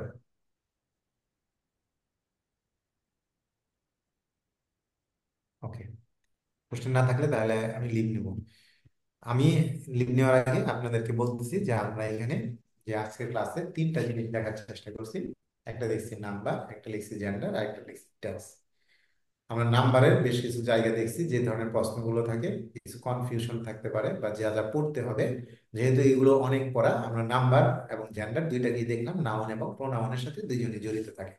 তো নাউন আর প্রোনাউনের সংখ্যা যে নির্দেশ করে তাকে বলছি নাম্বার, নাউন প্রোনাউনের জাতি যে নির্দেশ করে তাকে আমরা বলছি জেন্ডার। নাম্বারের ক্ষেত্রে আমরা দেখলাম যে সিঙ্গুলার এবং প্লুরাল হয়, এবং কিছু ব্যতিক্রম ধরনের নিয়ম দেখলাম এবং সেগুলো আলোচনা করার চেষ্টা করছি, এবং বেশিরভাগটাই আমরা সিস্টেমেটিক্যালি মনে রাখার কিছু পদ্ধতি বুঝাই দেওয়ার চেষ্টা করছি। আর জেন্ডারের ক্ষেত্রে আমরা দেখলাম যে পুরুষ এবং নারী এই দুইটা বোঝায় 7টা শব্দ আমরা দেখছি, যেটা বলছি পরীক্ষায় বেশিরভাগ সময় এসে থাকে, সেটা আমরা দেখার চেষ্টা করব। আরেকটা কথা যেটা বলছি যে সেটা হচ্ছে যে নিউট্রাল জেন্ডার আর নিউট্রাল জেন্ডার দুইটার মধ্যে পার্থক্য আছে। নিউট্রাল জেন্ডারটা হচ্ছে মূলত কমন জেন্ডার, যেটা পুরুষ নারী উভয়কে বোঝায়। সেটার উপর লিস্ট করে আমরা বেশ কিছু শব্দ দেখছি এবং বেশ কিছু ব্যতিক্রম দেখছি। আর টেন্সের ক্ষেত্রে আমরা যেটা বললাম, আলাদা করে বললাম যে টেন্সের ক্ষেত্রে হচ্ছে যে আমরা শুধু নিজেদেরকে একটা বিন্দুতে স্থাপন করব। বিন্দু যেহেতু অসীমের দিকে চলমান, দিকে যেটা সেটা হচ্ছে ফিউচার, যেখানে আমি আছি সেটা হচ্ছে প্রেজেন্ট, আমার পিছনে যত সমস্ত কিছু রেখে আসছি সেটা হচ্ছে পাস্ট। পাস্ট ইনডিফিনিট আর পাস্ট পারফেক্ট কিভাবে নির্ধারণ করব? দুইটা কাজ অতীতে সংঘটিত হবে, এর মধ্যে অপেক্ষাকৃত প্রেজেন্টের কাছাকাছি যেটা থাকবে সেটা পাস্ট ইনডিফিনিট, আর প্রেজেন্ট থেকে অনেক দূরে যেটা থাকবে সেটা হচ্ছে পাস্ট পারফেক্ট। এই হলো আমাদের সার্বিক আলোচনা। আর প্রেজেন্টের 4টা ব্যাখ্যা কিভাবে দিছি, যে প্রেজেন্টের বিন্দুতে যে কাজগুলো স্বাভাবিকভাবে হয় সেগুলো হচ্ছে প্রেজেন্ট ইনডিফিনিট। প্রেজেন্টের বিন্দুকে ঘিরে যা চলতে থাকে, যেমন আমি এখন কথা বলছি, আমাকে ঘিরে কাজটা চলতেছে, তাহলে সেটা হচ্ছে কন্টিনিউয়াস। আমি কথা বলা শুরু করেছি, কথা আমি অনেক আগে থেকে বলছি, তাহলে অতীত থেকে টেনে নিয়ে আসছি, যেটার ফলটা এখনো আছে, সেটা হচ্ছে প্রেজেন্ট পারফেক্ট। আর অতীতে শুরু করে আমার কথা এখন চলমান, অতীতে শুরু হয়েছে কিন্তু কাজটা এখনো মুভিং এর মধ্যে আছে, সেটা হচ্ছে প্রেজেন্ট পারফেক্ট কন্টিনিউয়াস। এই হলো আমাদের টেন্সের মোটামুটি বিষয়। আর ফিউচারের ক্ষেত্রে আমরা স্বাভাবিকভাবে উইল আর শেল থাকে এই একইভাবে, অতীতে ভবিষ্যতে করব, will shall plus be one করতে থাকবো, will shall plus be plus, এগুলো স্ট্রাকচার আপনাদের দেওয়া আছে এটা। আর ভবিষ্যতে অনুমান করা বোঝায় যে কোনো একটা কাজ ঘটবে এরকম কোনো কিছু অনুমান, যেমন আপনি 5টার গাড়িতে উঠলেন, আমি ধরে নিলাম আপনি 10টায় ঢাকা পৌঁছে যাবেন। উঠলেন, হ্যাঁ 5টায় গাড়িতে উঠছেন, 10টায় পৌঁছাবে। তা আপনি কল্পনা করে বলেন যে ওই সময় সে পৌঁছে থাকবে, এই ধরনের একটা যখন অনুমান করবেন তখন সেটা হচ্ছে ফিউচার পারফেক্ট টেন্স। এই হলো আমাদের মোটামুটি টেন্সের যে বিষয়গুলো। এটা আবারও বলছি, টেন্সের সমস্ত কাজকর্ম কাকে ঘিরে সম্পন্ন হবে? ভার্বকে ঘিরে সম্পন্ন হবে। আর টেন্স কার হয়? সেন্টেন্সের হয়। আর সেন্টেন্স কার উপর নির্ভরশীল? ভার্বের উপর নির্ভরশীল।